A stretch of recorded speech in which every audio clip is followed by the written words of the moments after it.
Assalamualaikum warahmatullahi wabarakatuh. Selamat siang dan selamat datang untuk teman-teman semuanya.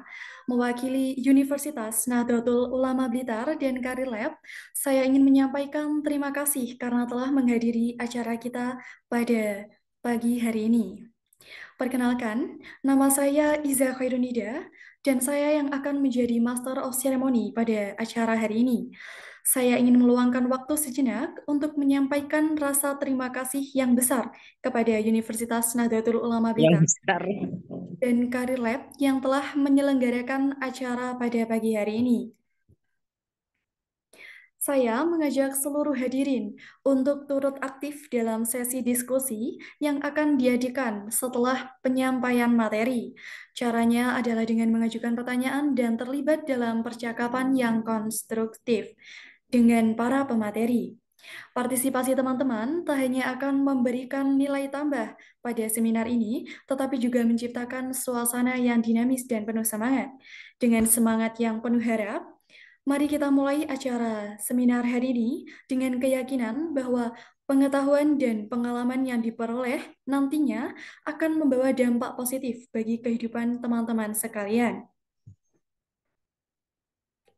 Kepada yang terhormat, Bapak Ardi Sanwidi MPD selaku Wakil Rektor 3 Universitas Nahdlatul Ulama Blitar, Bapak Muhammad Arifin SHI MH selaku Ketua Satgas PPKS Universitas Nahdlatul Ulama Blitar, yang terhormat kepada Kak Nina selaku pemateri dua kita hari ini, dan teman-teman yang saya banggakan.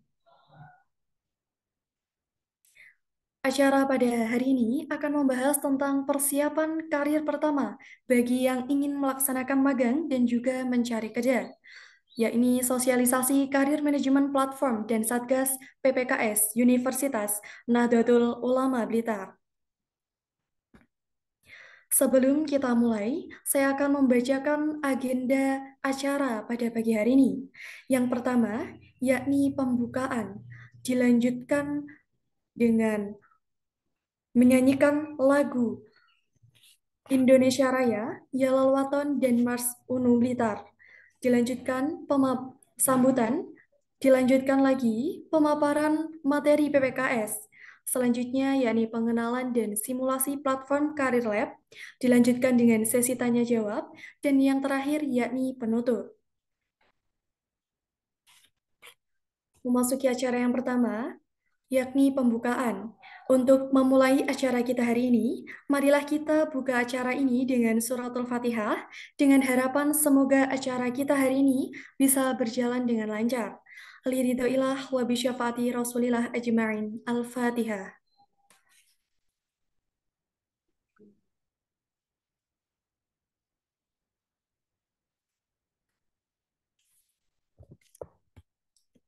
Amin, amin, ya robbal alamin. Memasuki acara yang selanjutnya, yakni menyanyikan lagu Indonesia Raya, Yalal Waton, dan juga Mars Uno Blitar. Kepada operator, monggo untuk disiapkan.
Hello, every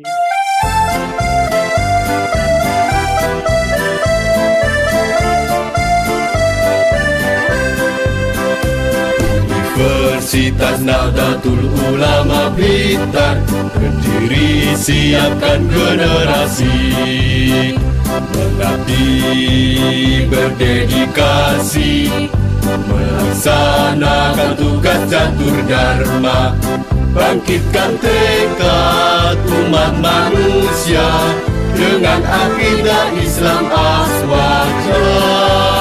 Cerdaskan tunas bangsa, bimbing umat manusia, tancapkan keagungan NU tercinta.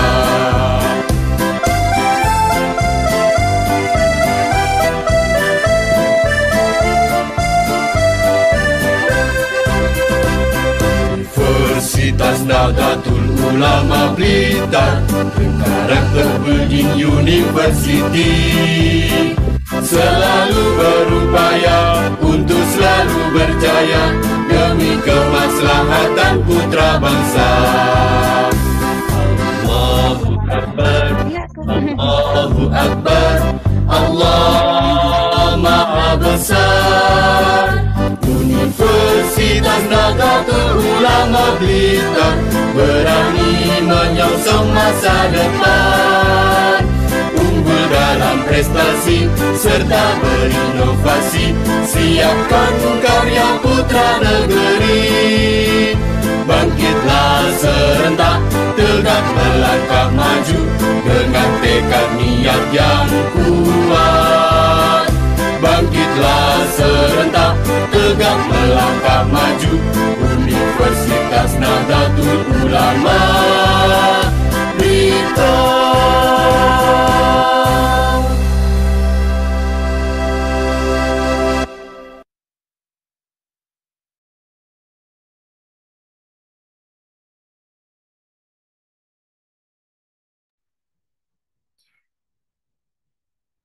Baik, terima kasih. Acara yang selanjutnya yakni sambutan. Sebelum memulai acara, mari kita dengarkan sambutan terlebih dahulu dari Bapak Ardi Sanwidi MPD selaku Wakil Rektor 3 Universitas Nahdlatul Ulama Blitar. Kepada beliau, Bapak Ardi Sanwidi, dengan hormat kami silahkan.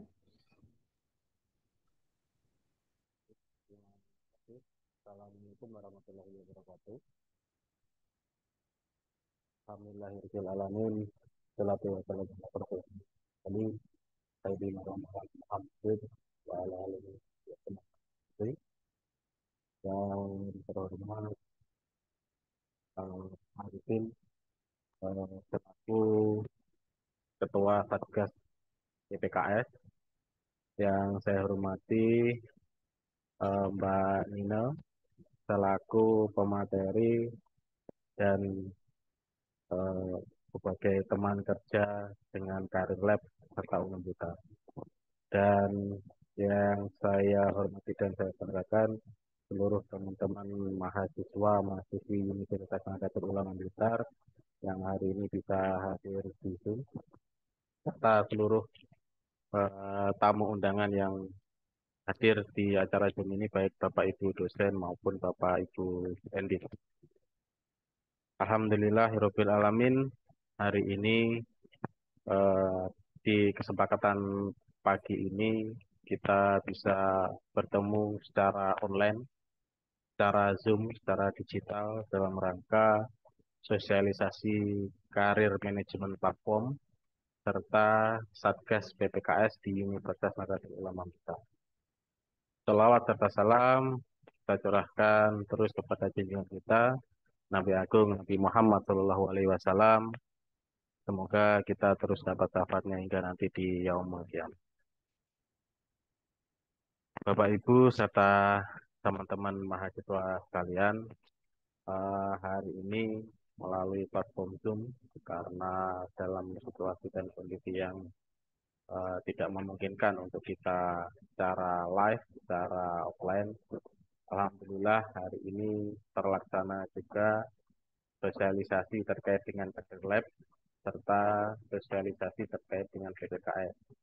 Kami ucapkan terima kasih banyak kepada tim dari Karir Lab atas kerjasamanya dan kepercayaannya kepada kami di Universitas Nahdlatul Ulama Blitar dalam rangka mengembangkan dan memajukan karir mahasiswa, baik itu mahasiswa yang sekarang aktif maupun alumni-alumni di Universitas Nahdlatul Ulama Blitar.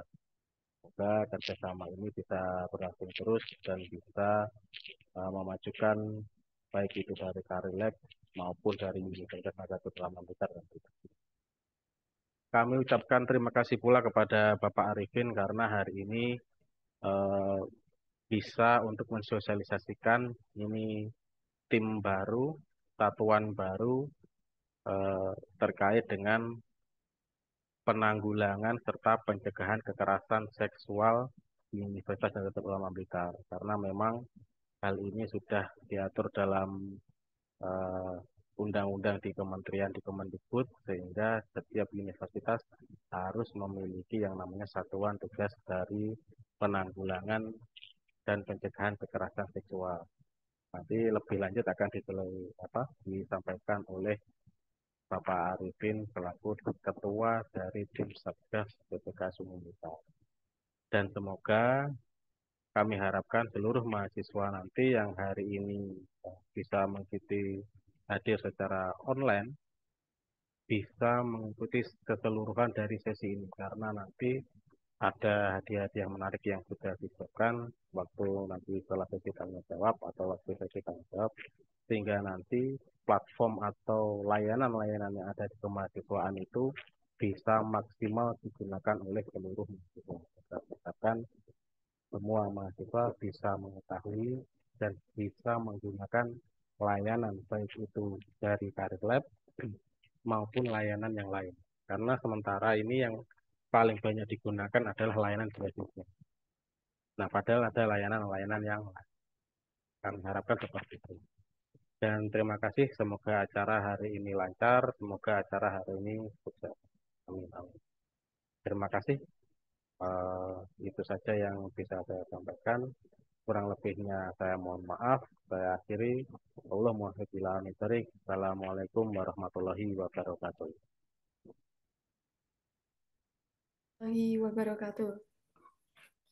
Kepada beliau kami ucapkan terima kasih. Selanjutnya, yakni foto bersama. Nah, untuk mengabadikan momen ini, mari kita foto bersama. Bagi para peserta webinar, dipersilahkan untuk menyalakan kamera. Kepada operator, mohon untuk mempersiapkan mengambil foto dari teman-teman.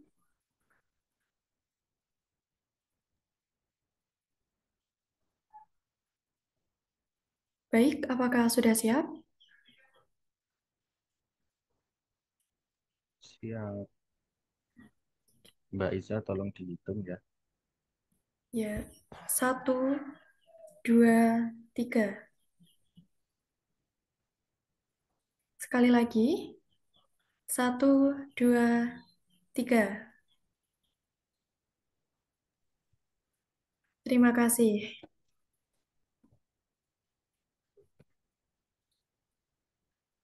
Sekedar mengingatkan, untuk peserta webinar dapat mengisi form konfirmasi kehadiran dan feedback menggunakan link yang dikirimkan pada chat Zoom untuk mendapatkan e-sertifikat dalam webinar ini. Jangan sampai kalian tidak mengisi ya.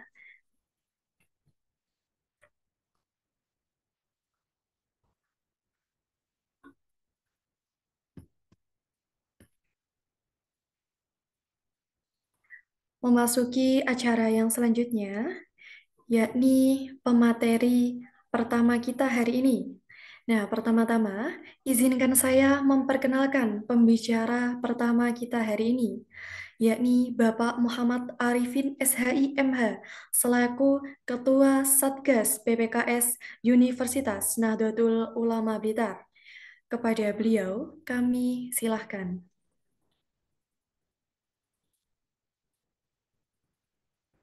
Assalamualaikum warahmatullahi wabarakatuh. Waalaikumsalam warahmatullahi wabarakatuh.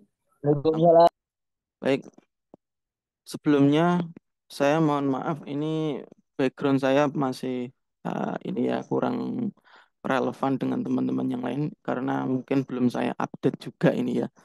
Tapi itu tidak menjadi permasalahan. Namun kita akan mengawali dengan beberapa paparan materi berkaitan dengan Satgas PPKS yang ada di Uniblitar di kampus kita yang tercinta.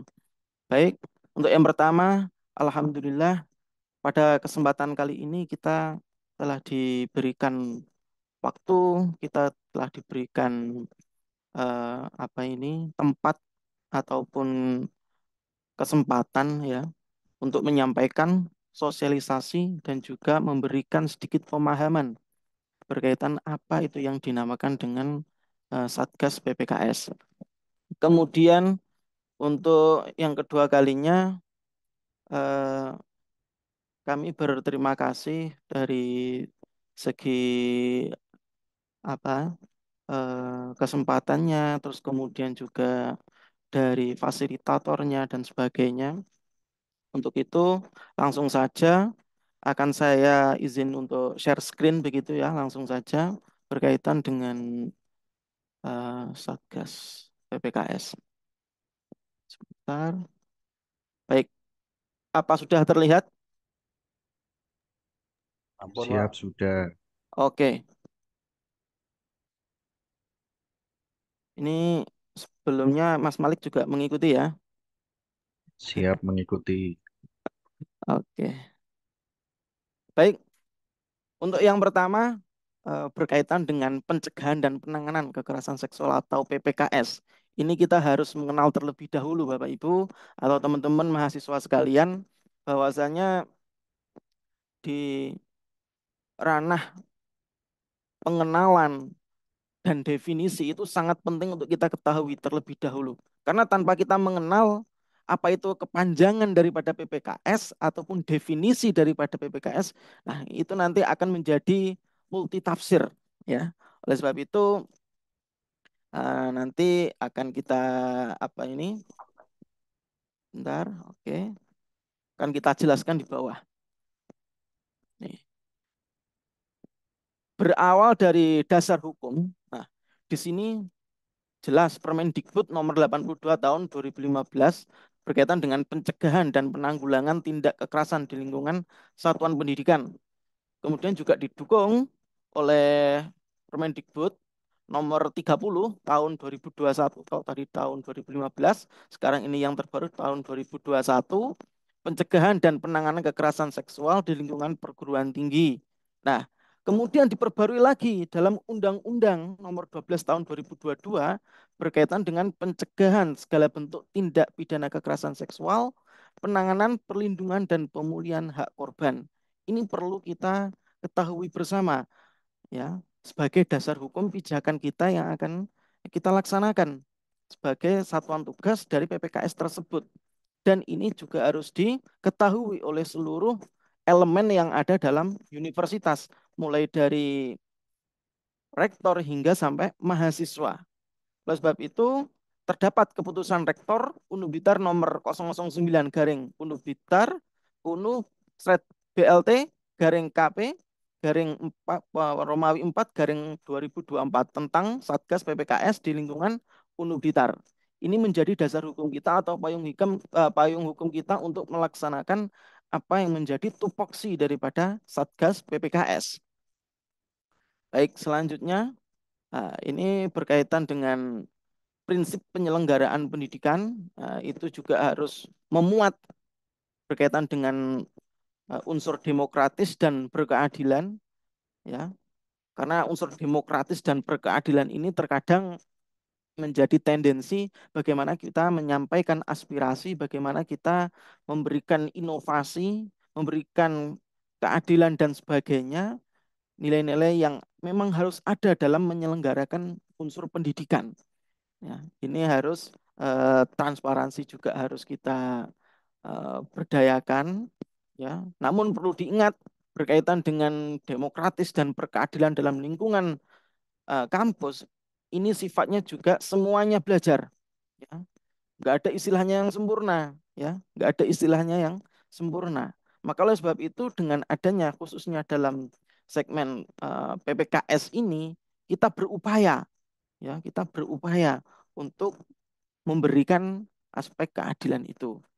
Selanjutnya terdapat unsur tidak diskriminatif, ya. Artinya ini bersifat inklusif, terbuka, sangat terbuka, ya. Nah, dalam kaitannya PPKS ini apapun permasalahannya itu kita harusnya berkontribusi, kita harus sifatnya itu terbuka. Apapun informasi yang nanti digali ataupun informasi yang berkaitan dengan kasus ataupun informasi berkaitan dengan eh, pencegahan ini harus kita operatif, ya, harus kita sajikan dengan operatif. Begitu. Untuk selanjutnya menjunjung tinggi hak asasi manusia, nilai kultur dan kemajemukan bangsa. Nah, ini menjadi salah satu prinsip yang terakhir, hak asasi manusia. Jangan sekali-kali kita itu memberikan statement ataupun mempunyai definisi apapun yang menjadi ruang lingkup daripada hak asasi manusia ini tidak terbatas, ya. Semuanya itu kita bebas. Namun kita kembali kepada dasar hukum, ya.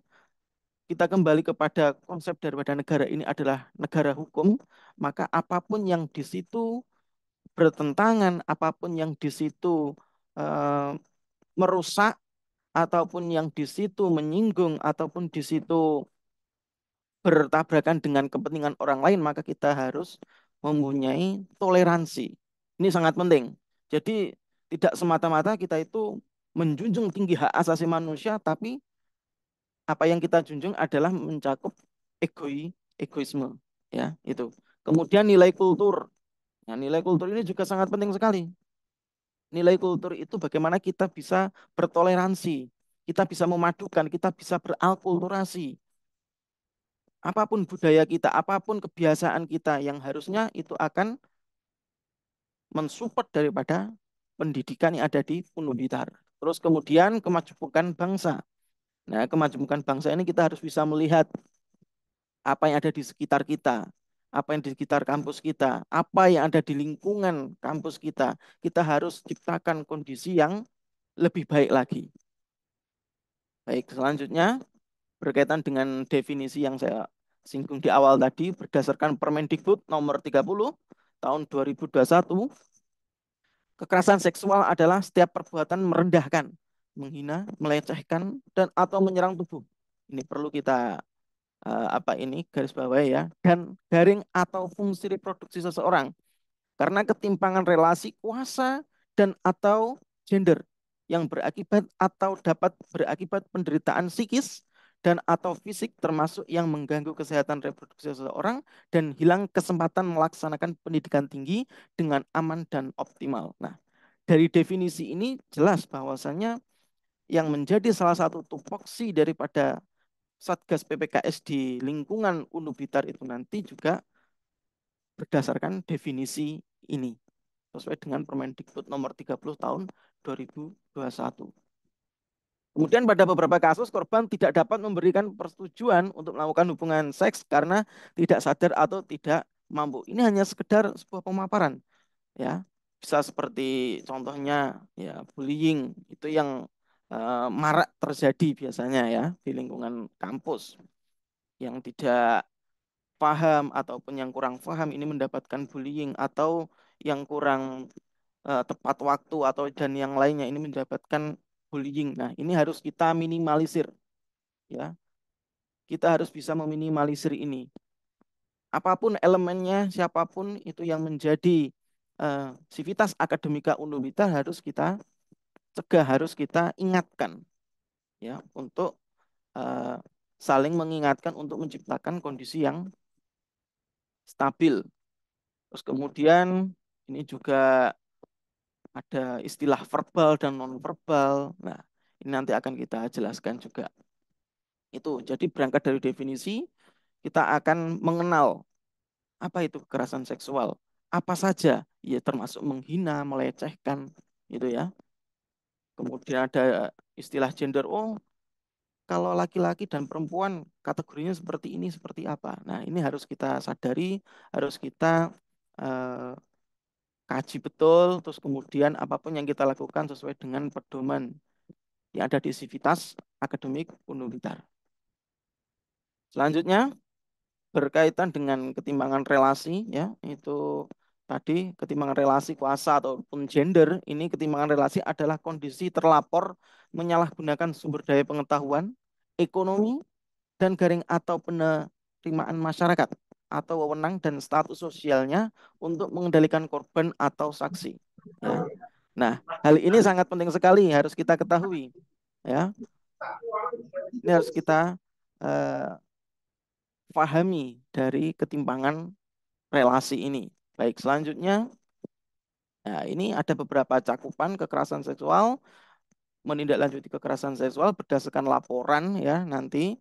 Di situ ada kekerasan fisik, psikis, verbal dan nonverbal atau cyber atau melalui media sosial atau media yang lainnya dalam lingkup teknologi. Oleh sebab itu akan kita bagi menjadi 4 prototipe ya, akan menjadi kita berikan beberapa pintu. Ini nanti kategorinya seperti apa ya, cakupannya seperti apa. Terus kemudian juga eh, berkaitan dengan gridnya apa yang telah dilanggar. Nah, ini akan kita koreksi dan ini akan kita saring betul. Itu berkaitan dengan cakupan kekerasan seksual. Ada 4 poin ini. Jadi tolong untuk segera dipahami ya. Nah, kekerasan fisik berarti kan yang mengandung tentang fisik. Kalau psikis, nah ini berarti menyerang psikisnya seseorang. Bagaimana orang itu akan menjadi eh, malu dan sebagainya ya, temperamen ataupun istilahnya psikisnya terganggu, sampai psikisnya terganggu itu kan berarti apakah terdapat bullying dan sebagainya. Kemudian verbal dan non-verbal berarti ada kekerasan langsung ataupun secara tidak langsung ya. Verbal berarti langsung atau non-verbal ini berarti tidak langsung. Kemudian cyber. Nah, cyber ini berarti melalui teknologi dalam media sosial. Nah, ini mungkin dari Mas Malik ya, ini juga tolong dipantau. Ini dari beberapa nanti di bidang teknologi ya, khususnya yang ada di Unubitar, ini harusnya juga menggaungkan berkaitan dengan PPKS ini ya, berkaitan dengan cyber perlu kita sosialisasikan seperti ini juga, dan juga kita kasih pengenalan, pemahaman dan sebagainya secara eh, tidak terus-menerus, tetapi pada momen-momen tertentu harus kita berdayakan. Baik, selanjutnya berkaitan dengan jenis kekerasan seksual, ini ada sangat banyak sekali ya, berdasarkan Permendikbud nomor 30 tahun 2021, dan khususnya di pasal 5, ini ada poin A sampai nanti ada O kalau nggak salah ya, itu menyampaikan ujaran, mendiskriminasi, atau melecehkan tampilan fisik, kondisi tubuh, dan atau identitas gender korban. Ini termasuk ujaran ya, ujaran kebencian, kemudian memperlihatkan alat kelamin dan sebagainya, menyampaikan ucapan yang memuat rayuan, walaupun lelucon ya, walaupun lelucon, ini memang harus kita saring betul. Ingat, terkadang kita itu memberikan pujian itu terkadang ataupun rayuan ini kategorinya apakah di situ nanti sampai merugikan secara psikis atau verbal ataupun non verbal, ini harus kita ketahui ya, dari segala elemen baik sivitas akademik ya ataupun yang lainnya, dari mahasiswa sekalipun ini harus kita ketahui ya, bagaimana lelucon ini harusnya kita saring betul. Ini kategori yang verbal ataupun non verbal. Ini sampai merugikan atau tidak ya. Nah, ini siulan juga bernuansa seksual pada korban ini juga termasuk salah satu kekerasan seksual ternyata ya. Terkadang budaya kita itu masih budaya yang bermental belum terdidik kalau saya boleh bilang seperti itu ya. Karena eh, hal-hal semacam ini memang harus kita kurangi betul ya. Itu. Kemudian menatap korban ini menjadikan tidak nyaman dan sebagainya. Ini juga salah satu indikasi-indikasi dalam kekerasan seksual harus kita hindari, ya. Apalagi mengirim pesan, foto, audio dan sebagainya yang bernuansa seksual. Nah, ini. Terus kemudian mengambil, merekam, apalagi, ya. Terus kemudian mengunggah foto, ya. Terus kemudian menyebarkan informasi. Nah, yang bernuansa seksual tanpa persetujuan korban, apalagi kalau di situ menyatakan persetujuan. Persetujuan ini harus kita kaji betul, harus kita ketahui betul. Jangan-jangan korbannya ini nanti dianggap lelucon. Lah, ini juga yang menjadi korban harusnya juga tahu, ya. Harus juga tahu. Semuanya yang berkaitan dengan jenis kekerasan ini harus kita ketahui, ya. Mengintip, sengaja melihat korban sedang melakukan kegiatan apa, ya, secara pribadi atau apa. Nah, ini kadang kalau memang tidak sengaja, ya itu ada toleransinya. Namun ketika sengaja dan terus-menerus, nah ini harus kita cegah. Kemudian poin selanjutnya membujuk, menjanjikan, apalagi menawarkan sesuatu, mengancam. Nah ini sudah masuk dalam ranah pidana, teman-teman. Ya, itu berkaitan dengan eh, jenis-jenis kekerasan. Kemudian memberikan hukuman atau sanksi yang bernuansa seksual. Ya, ini juga harus kita hindari. Kemudian menyentuh, mengusap, meraba, memegang, memeluk. Nah, atau menggosok dan sebagainya istilahnya, ya. Ini harus kita eh, minimalisir. Membuka pakaian apalagi, ya. Ini juga sudah menjadi kekerasan. Kemudian memaksa korban untuk melakukan transaksi atau kegiatan yang bernuansa seksual. Itu juga harus kita cegah. Baik, selanjutnya, nah, di sini ada mempraktikkan budaya komunitas mahasiswa, pendidik, tenaga pendidikan yang bernuansa kekerasan seksual. Mempraktikkan budaya komunitas. Nah, ini banyak komunitas-komunitas yang ada di lingkungan Unum Blitar ini yang memang harus kita berdayakan, kita kenalkan bagaimana dengan kategori-kategori yang ada dalam jenis kekerasan seksual, ya.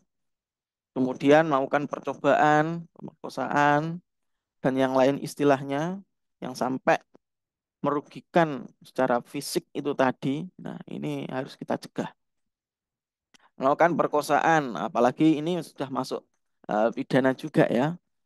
Memaksa atau memperdayai, memaksa atau sampai dengan menghamili. Nah, ini juga masuk dalam ranah pidana.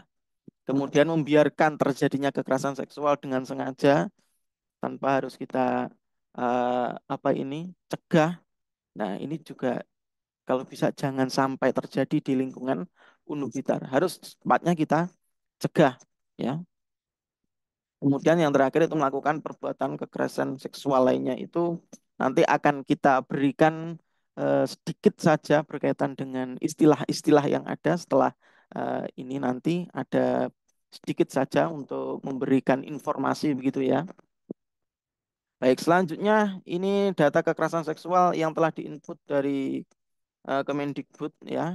Ini pelecehan seksual yang ada di kampus yang sudah pernah dilaporkan itu dalam kurun waktu tahun 2022 sampai dengan 2023 itu sebanyak sekitar 63%.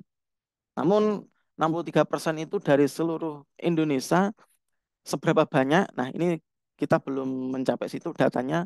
Tapi ini yang kita berikan datanya adalah dari Mendikbud langsung. Kemudian sebanyak 77% dosen mengakui bahwa di kampusnya telah terjadi kekerasan seksual dan 81 kasus kekerasan yang terjadi di lingkungan pendidikan adalah kekerasan seksual.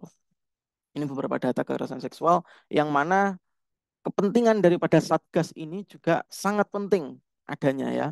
Karena sudah banyak terjadi di lingkungan pendidikan, apalagi di lingkungan universitas.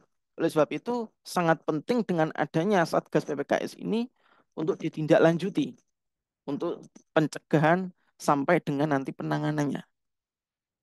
Baik, itu informasi yang sangat penting. Kemudian cakupan kekerasan seksual tadi, banyak kasus tidak dilaporkan ke jalur hukum. Kemudian konsep penyalahgunaan cara berpakaian dan sebagainya ya.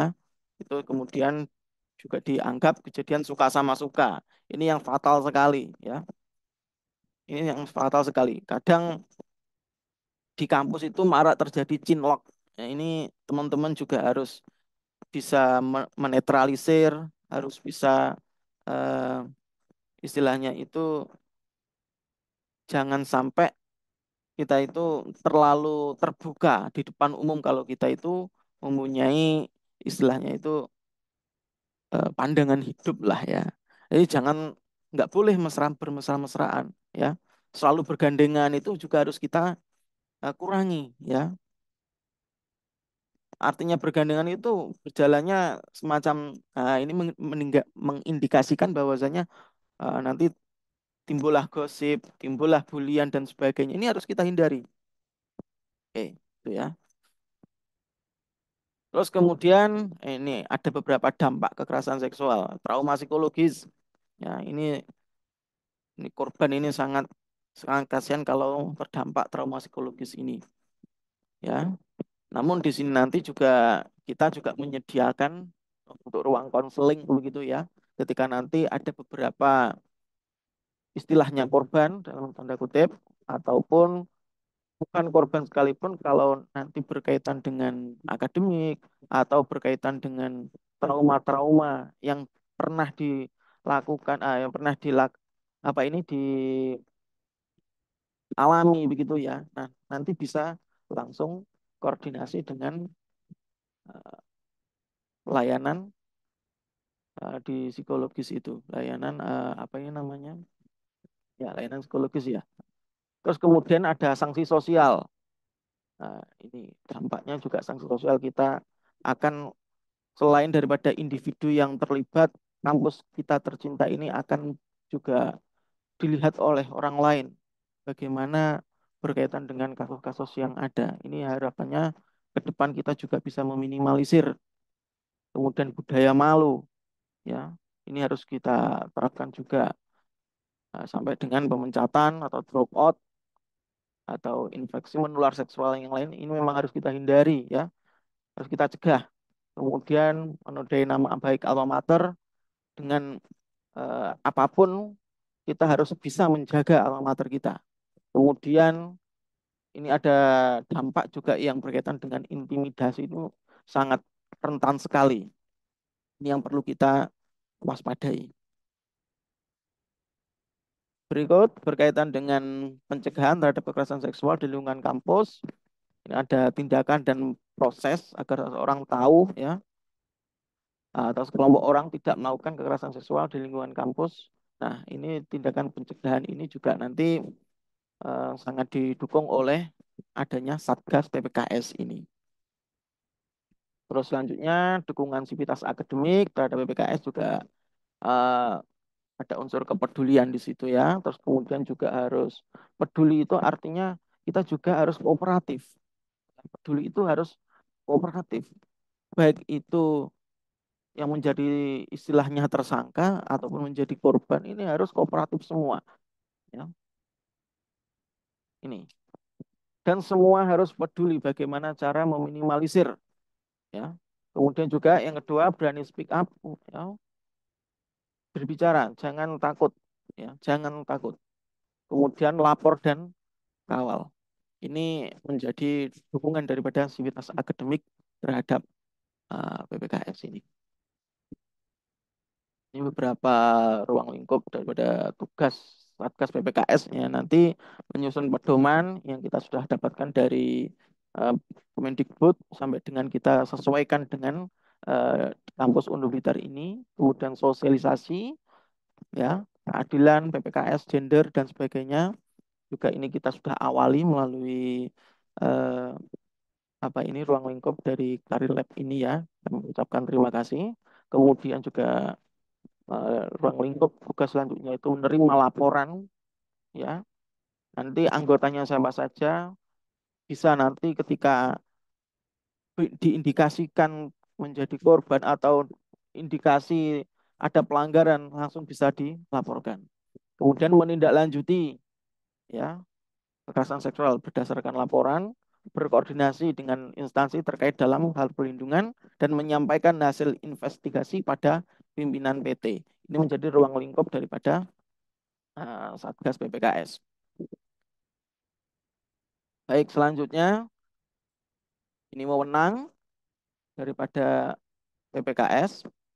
Yang pertama, memanggil dan meminta keterangan korban, saksi, terlapor, pendamping, dan atau ahli. Ya, ini harus kooperatif.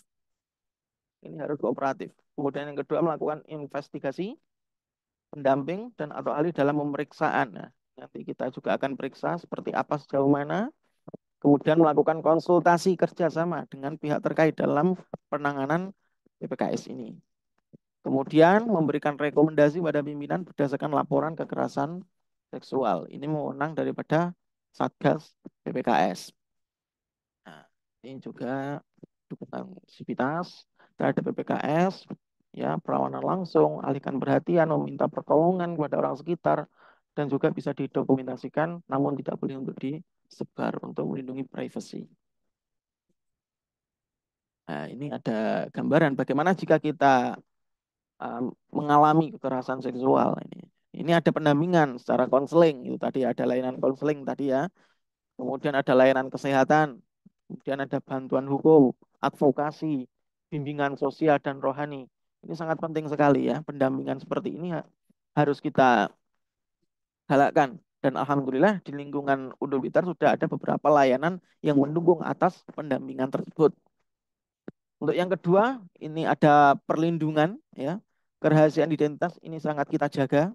Kemudian jaminan keberlanjutan, studi ada atau perlindungan dari ancaman pekerjaan, jaminan ini juga harus kita berdayakan.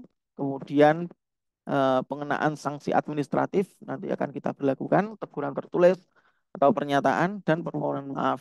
Memberikan sementara, pemberhentian tetap. Ini nanti kita akan kaji lebih dalam lagi. Kemudian untuk pemulihannya, di situ ada tindakan medis, terapi fisik atau psikologis, bimbingan sosial, dan kerohanian yang lain. Tuh. Untuk selanjutnya, ini sudah selesai. Dan ini beberapa Satgas PPKS Undo Blitar ya. Ini ketuanya saya sendiri, kemudian ada Bu Devia Purwaningrum, MPSI Psikolog, ini dari dosen psikologi, wakil ketua, dan sekretaris dari Bapak Hengki Hendra, MPSI dari dosen psikologi. Dan ada beberapa teman-teman mahasiswa yang kami rekrut untuk menjadi satuan tugas PPKS ini. Di antaranya Bapak Muhammad Malik Amiruddin, SPD, ini menjadi salah satu perwakilan daripada Tendik di Undo Blitar. Kemudian ada Saudara Ahmad Yusuf Hariawan, Saudari Alia Fitriani, Saudari Farah Akila, Saudara Nuril Sofyansah, Saudari Iza Khairunida, Saudari Nilta Rodiatul Zanah, dan Saudari Velia Rahmanda. Itu beberapa berkaitan dengan Satgas PPKS di Undo Blitar. Ini ada beberapa tadi pojok istilah ya, yang kategori berkaitan dengan apa sih yang dikategorikan dalam PPKS itu. Yang termasuk kekerasan itu apa saja. Itu ada ekshibionisme ya, tindakan seseorang menunjukkan alat kelaminnya kepada orang lain tanpa persetujuan. Ini sangat sekali ya. Terus kemudian juga penyebaran konten pribadi, istilahnya doxing. Nah, ini harus kita kenal juga istilah-istilah ini. Kemudian candaan perkosaan atau rape jokes. Apa itu? Bentuk kekerasan seksual berupa lelucon. Ini. Kalau kita mengejokes itu juga harus lihat-lihat berarti ya. Jangan terlalu sampai merugikan orang lain. Menggunakan cerita, memicu orang, sampai candaan ini membuat korban merasa pengalamannya tidak dianggap atau tidak valid. Ya. Kemudian peniruan, mempersonifikasi, mencuri identitas orang lain. Ini termasuk salah satu kriminal juga, menggunakan identitas untuk membuat akun palsu ya, menjadi haters ataupun menjadi Biasanya impersonation bertujuan untuk menyebar foto, video, merugikan identitas orang tersebut. Ini impersonifikasi. Kemudian ada flaming, pengiriman pesan secara terus-menerus melalui pesan personal di media sosial atau aplikasi pesan. Nah, ini harus kita ketahui juga. Kemudian ada online surveillance, memantau, melacak, dan mengawasi kegiatan dari seseorang. Nah, kemudian ada bystander effect, fenomena di mana semakin besar jumlah orang yang berada dalam suatu lokasi kekerasan terjadi, semakin kecil kemungkinan orang untuk membantu seseorang dalam kesulitan. Nah, ini juga harus kita ketahui istilah-istilah ini. Kemudian ada victim blaming, keadaan di mana korban disalahkan atas kejadian buruk yang terjadi pada dirinya. Dalam hal ini korban dianggap seharusnya mampu mengenali bahaya dan mengambil tindakan pencegahan atas terhindar dari situasi yang merugikannya. Ini victim blaming. Istilah ini sangat penting sekali ya. Harus kita ketahui. Kemudian ini penyebaran konten intim. Distribusi foto, mendistribusikan ini juga salah satu unsur pidana juga ya. Penghinaan di media daring, online shaming, ya, menyerang menggunakan internet lain dengan tujuan mempermalukan, ini tidak boleh. Nah, ini ada stres traumatis sekunder. Bagaimana itu? Kondisi di mana seseorang mengalami stres karena terpapar emosi negatif saat berinteraksi. Nah, ini juga dampak-dampak yang terjadi ketika bullying dan sebagainya itu harus kita hindari. Ya. Kemudian ada sindrom Stockholm, kondisi psikologis bersifat paradoks, di mana timbul ikatan yang kuat antara korban dan pelaku kekerasan. Yang meliputi rasa cinta itu ya, biasanya yang cinlok-cinlok itu. Nah, itu harus kita netralisir ya. Oke, untuk selanjutnya ada simpati yang berlebihan terhadap laki-laki, pelaku kekerasan yang terwujud dalam rasa kasihan dan khawatir. Nah, ini juga terlalu berhimpati begitu ya. Ini seorang laki-laki juga harus dikondisikan berarti ini. Kemudian ada tuduhan palsu atau false accusation. Kondisi di mana cerita korban tidak dipercaya dan dianggap memberikan tuduhan palsu. Ini harus kita sedikit dan harus kita uh, sesuaikan. Kemudian yang terakhir ini ada playing victim, situasi di mana pelaku kekerasan melakukan manipulasi dengan mengaku tidak bersalah dan bahkan mengaku bahwa dirinya yang menjadi korban. Ini juga harus kita kenali seperti apa dampaknya. Kemudian kelumpuhan sementara akibat trauma. Ini trauma ini sangat kasihan sekali bagaimana kita itu korban-korban ini nanti ketika jangan sampai ada korban kalau bisa untuk setelah ini ya. Nah, ini beberapa istilah lah berkaitan dengan PPKS. Kemudian di situ ada ini gangguan stres pasca trauma, manipulasi seksual, ya. Kemudian ada reviktimisasi, kondisi di mana korban kekerasan menjadi korban lagi dengan dipermalukan ataupun tidak percaya. Itu beberapa istilah ya, saudara, yang perlu kita ketahui bersama, yang perlu kita kenali bersama, sehingga kita bisa memberikan pengertian, kita bisa memberikan pencegahan sejak dini berkaitan dengan PPKS ini. Baik, itu sedikit yang kami sampaikan. Ada kurang lebihnya saya mohon maaf. Saya akhiri. Wabillahi taufiq wal hidayah. Wassalamualaikum warahmatullahi wabarakatuh. Waalaikumsalam warahmatullahi wabarakatuh. Masya Allah, materi yang sangat berdaging dan juga insya Allah bermanfaat bagi kita semua. Yang selanjutnya yakni adalah sesi tanya jawab. Nah, ini adalah kesempatan kalian untuk berinteraksi langsung dengan para pembicara kita, pembicara pertama kita ini, dan mendalami topik-topik yang dibahas. Seperti,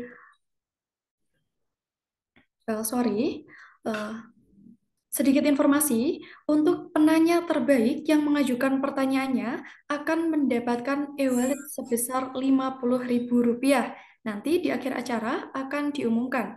Nah, jadi silahkan raise hand dan aktifkan mikrofon kalian jika memiliki pertanyaan, atau kalian juga bisa menuliskan pertanyaan di bagian chat Zoom.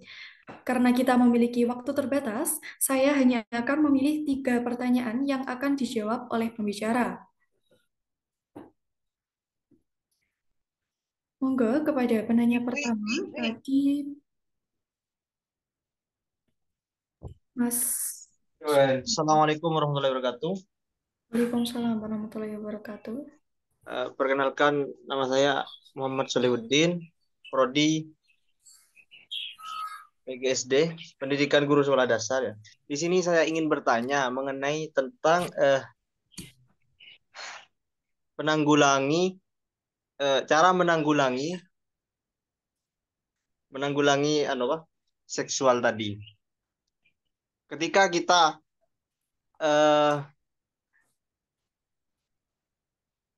mengupload foto, memposting foto, lalu ketika kita diancam, kita itu menampilkan foto ataupun video kita, terutama bagi cewek, perempuan yang nampak atau dalamannya seperti itu.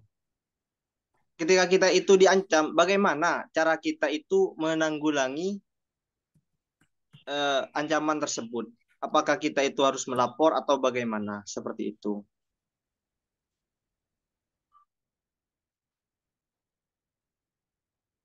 Terima kasih.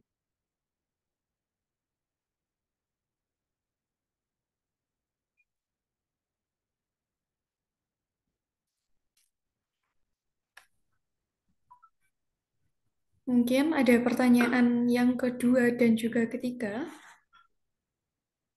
Assalamualaikum warahmatullahi wabarakatuh. Waalaikumsalam Saya warahmatullahi wabarakatuh. perkenalkan, saya Ahmad Kafi dari Prodi Hukum Keluarga Islam semester 2. Ingin menanyakan kepada Bapak Arifin tentang Undang-Undang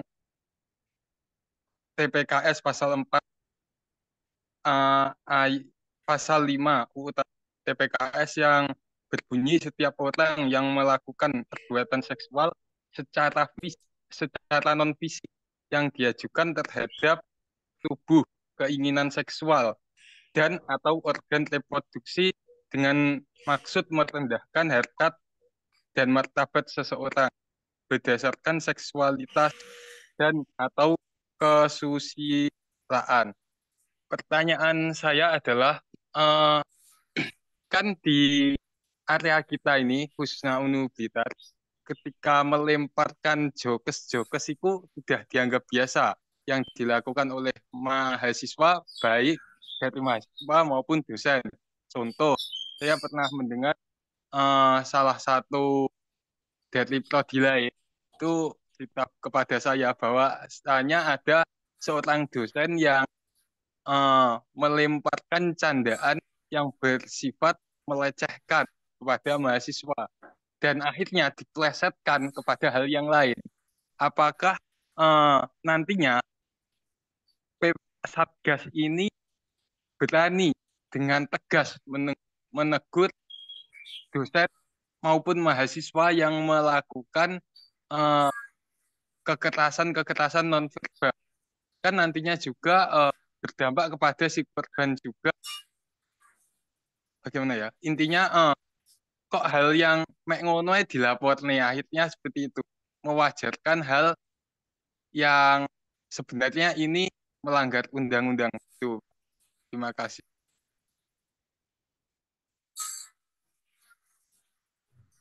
Terima kasih. Masih ada kesempatan yang terakhir. Izin bertanya. Silahkan Mas Adha. Oke, Assalamualaikum warahmatullahi wabarakatuh. Saya Adha Pratama dari PGSD UNU Blitar semester 6. Izin bertanya, Pak. Tadi Bapak memberikan data itu ada 63%. ada data 63% apa tadi ya? Pelecehan seksual di kampus tidak dilaporkan. Nah, hal ini kan pasti ada apa-apa nih, Pak. Contohnya ada kekuasaan atau pengaruh kekuasaan mungkin dari dosen atau pejabat tinggi dari kampus tersebut. Terus mungkin supaya tidak mencemarkan nama baik kampus itu sendiri. Nah, dari pandangan Bapak, dari 63% itu alasan-alasan apa atau alasan konkret apa sehingga korban itu tidak melaporkan terhadap tindak pidana tidak apa namanya kekerasan itu terhadap PPKS atau kampus itu sendiri. Terima kasih, Pak. Oke, terima kasih kepada ketiga penanya kita. Apakah dari pemateri sudah siap untuk menjawab? Baik, langsung saja. Bisa di apa ini pertanyaan pertama tadi berkaitan dengan apa? Saya jawab satu persatu. Untuk pertanyaan pertama, nah ini ketika kita menampilkan foto atau video yang mungkin dianggap kurang sopan. Nah ini bagaimana? Lalu kita itu diancam. Nah ini bagaimana cara kita ini melapor dan juga menanggulanginya jika kita itu diancam? Itu dari pertanyaan pertama. Baik. Mohon maaf Kak, Bapak, mohon maaf. Saya perjelas lagi, nggih, pertanyaan saya. Iya. Semuanya gini, Pak. Kak, ketika kita di kampus ya, ketika kita itu di kampus, lalu kita itu di kamar mandi lah, di kamar mandi terus ada yang memang sengaja menaruh video atau HP untuk merekam kita. Lalu dia itu tahu kalau kita itu sedang mandi ataupun bagaimana. Lalu kita itu diancam lah, seperti itu. Mungkin seperti itu pertanyaan saya. Baik, Oke. terima kasih. Ya, terima kasih dari saudara penanya yang pertama. Bahwasanya kekhawatiran ini memang menjadi apa ya? Menjadi kekhawatiran tersendiri bagi orang-orang yang terintimidasi atau yang telah masuk pada ranah korban. Oleh sebab itu, bagaimana cara untuk melaporkannya? Ketika kita menemui barang bukti, ya, ini yang menjadi poin pentingnya. Ketika kita menemui barang bukti yang di situ akan menjadikan kita akan rugi dan sebagainya, baik psikologi atau rugi fisik ataupun rugi materi sekalipun, ini harus kita simpan. Terus kemudian kita laporkan by adanya bukti tersebut. Ya, jadi jangan lantas kita itu langsung takut atau seperti apa. Nah, ini harapannya yang harus kita kenali. Jangan sampai terlalu takut akhirnya langsung membuang langsung seperti apa dengan barang bukti. Ya, pergunakan barang bukti yang kita ketahui. Ya. Jadi pergunakan kita harus mengenali. Oh, ini ada barang buktinya. Ini menjadi salah satu poin penting. Ya. Terus kemudian ketika sudah dilaporkan kepada Satgas yang ada di Ulu Blitar, maka di situ nanti kita akan mengkaji terlebih dahulu, ya, sejauh mana dan masuk kategori yang mana. Masuk kategori yang mana itu berarti kan ada kategori yang ringan, sedang, sampai berat.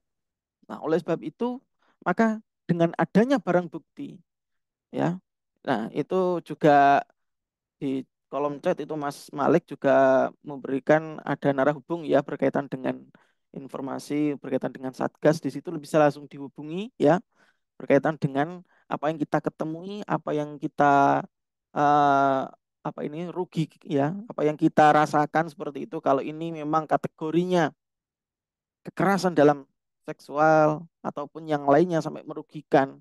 Nah, ini bisa di apa ini bisa lewat pesan ataupun langsung menghubungi daripada Satgas. Jadi jangan hilangkan barang bukti itu. Kalau menemui di tempat manapun yang mengindikasikan bahwasanya itu adalah merugikan sifatnya. Baik, itu Mas ya. Oke. Untuk pertanyaan selanjutnya. Untuk pertanyaan yang selanjutnya, ini dari Mas Kavi. Ya. Pertanyaannya, bagaimana jika ada dosen yang mungkin ketika mengajar itu melemparkan candaan yang mungkin mengarah, yang mungkin dianggap kurang sopan atau dianggap melecehkan. Nah, ini apakah Satgas ini berani menegur atau menindaklanjuti dosen tersebut? Berdasarkan putusan rektor ya yang telah kita dapatkan, harusnya berani untuk menegur. Harusnya ya. Karena kita juga berdasarkan undang-undang berjalannya dan disahkan oleh beliau Pak Rektor. Harusnya berlandaskan itu kita harus bisa menegur. Namun berkaitan dengan kategori menegur ini memang harus secara persuasif ya, harus secara damai terlebih dahulu. Jangan langsung hai itu ya dengan nada-nada yang keras. Jangan. Nanti akan menimbulkan dampak-dampak yang lain ya. Oleh sebab itu untuk cara menegur yang baik. Nah, maka datangilah, maka kunjungilah ataupun berikan penjelasan dengan sebaik-baiknya terlebih dahulu. Ya, itu cara menjelaskan kepada orang yang di atas kita, semisal mungkin dosen, ya, atau mungkin mahasiswa yang lebih tua. Jadi ya, atau kemungkinan dari beberapa pejabat, misal ini. Nah, ini kita harus berani untuk mohon maaf. Nah, seperti itu ya. Jadi harus ada kata-kata mohon maaf atau permisi atau istilahnya nyuwun sewu. Nah, supaya kita saling mengingatkan. Dan yang diingatkan pun juga harus sadar, ya. Oh iya, langsung berminta maaf, lalu minta maaf dan tidak mengulangi ataupun mengoreksi diri sendiri. Kadang kita semua ini kan manusia, ya. Kadang ya namanya guyon, yang namanya budaya, lelucon dan sebagainya, yang ini memang kita harus belajar semua. Ya, nggak mungkin kita itu langsung saklek, langsung bagus seperti ini, nggak ada lelucon, nggak ada yang seperti ini, nggak mungkin. Semuanya butuh proses. Begitu Mas Kavi, mahasiswa HKI ya. Jangan terlalu tegas juga Mas Kavi, ya. Kita harus persuasif, ya. Gunakan ilmu kita, begitu. Jadi jangan langsung main tegas-tegasan, nanti akan berdampak pada yang lain. Nah, ini perlu kita sadari, perlu kita kenali juga bagaimana cara kita mengingatkan, bagaimana cara kita melaporkan. Ya, itu. Terima kasih. Untuk pertanyaan selanjutnya. Pertanyaan selanjutnya ini dari Mas Adha Pratama. Ya. Soalnya begini, tadi kan Bapak menampilkan data 63% kasus tidak dilaporkan. Nah, pasti kan ada hal-hal yang lain, contoh kekuasaan, pencemaran nama baik instansi, dan yang lainnya. Nah, kira-kira ini apa tanggapan Bapak dan bagaimana langkah konkret untuk mengatasi tersebut? Oke.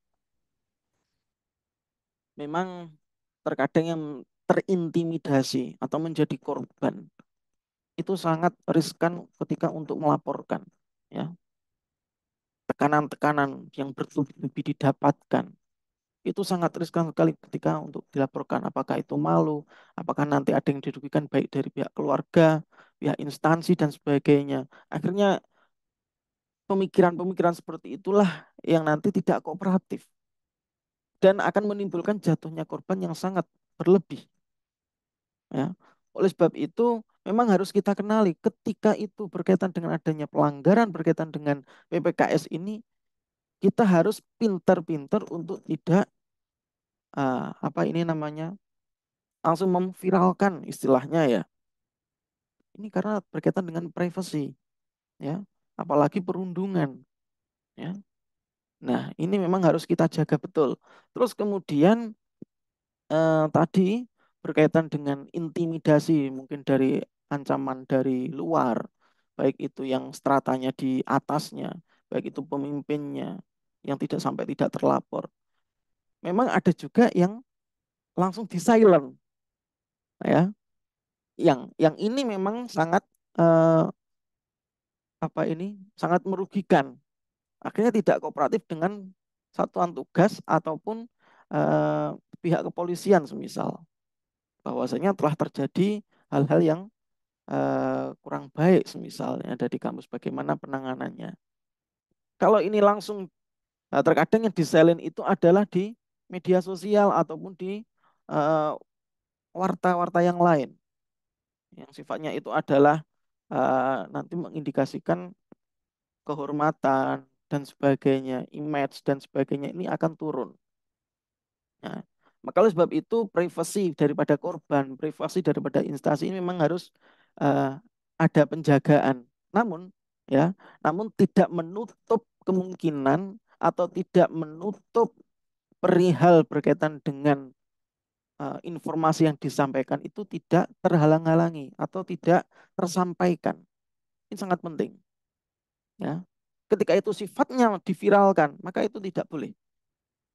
Ketika itu sifatnya untuk dikoreksi, sifatnya untuk ditindaklanjuti, maka ini sangat penting untuk ditegakkan. Tentu dalam hal ini memang sangat terbatas. Tidak untuk diviralkan. Oh, ini terjadi ini, terjadi ini. Nah, oleh sebab itu hal ini memang sangat riskan sekali ketika ada intimidasi yang dari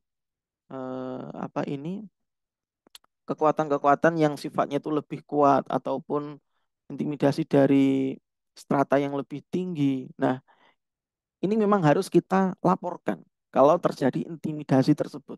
Ketika tidak terjadi pelaporan seperti itu, maka ini dikhawatirkan dampaknya akan sangat luas sekali dan jumlah korban nanti akan menjadi lebih banyak karena tidak ada pencegahan. Ini harus kooperatif. Baik, itu kira-kira ya beberapa indikasi kenapa kok tidak sampai terlaporkan. Karena memang sebelumnya itu memang belum ada yang namanya satuan tugas, terus kemudian tidak adanya kooperatif, baik dari korban maupun dari pihak terkait. Dalam hal ini adalah instansi ataupun dari pihak berwajib. Baik, kira-kira itu Mas Adha ya.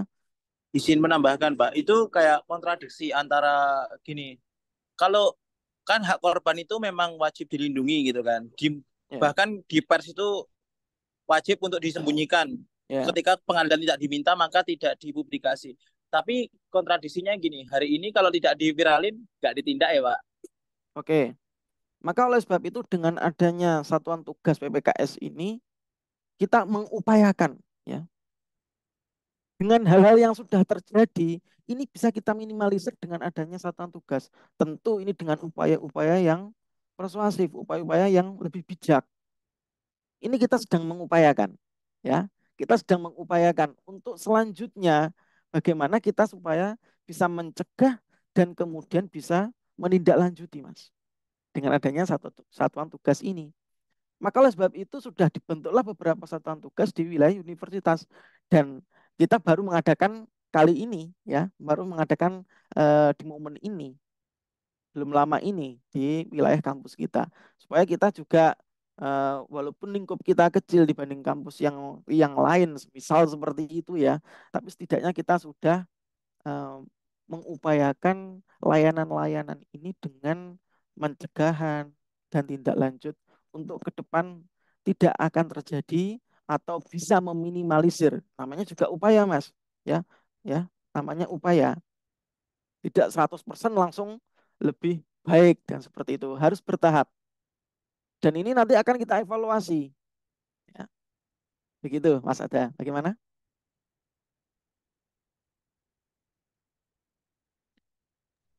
Atau yang lain? Bagaimana Mas Adha? Apakah kurang jelas atau sudah jelas? Sangat jelas. Oke, terima kasih. Baik, Ya, Pak. saya rasa cukup ya. Sedikit menambahkan. Nah, tadi kan silakan. juga Satgas itu yang menindaklanjuti ya kan. Nah, ini apakah ada perlindungan untuk Satgas itu sendiri? Karena kan biasanya malah yang melapor itu malah yang dikambing hitamkan. Ini bagaimana Pak? Karena kebetulan saya juga Satgas PPKS ini sendiri. Baik, jadi seperti ini.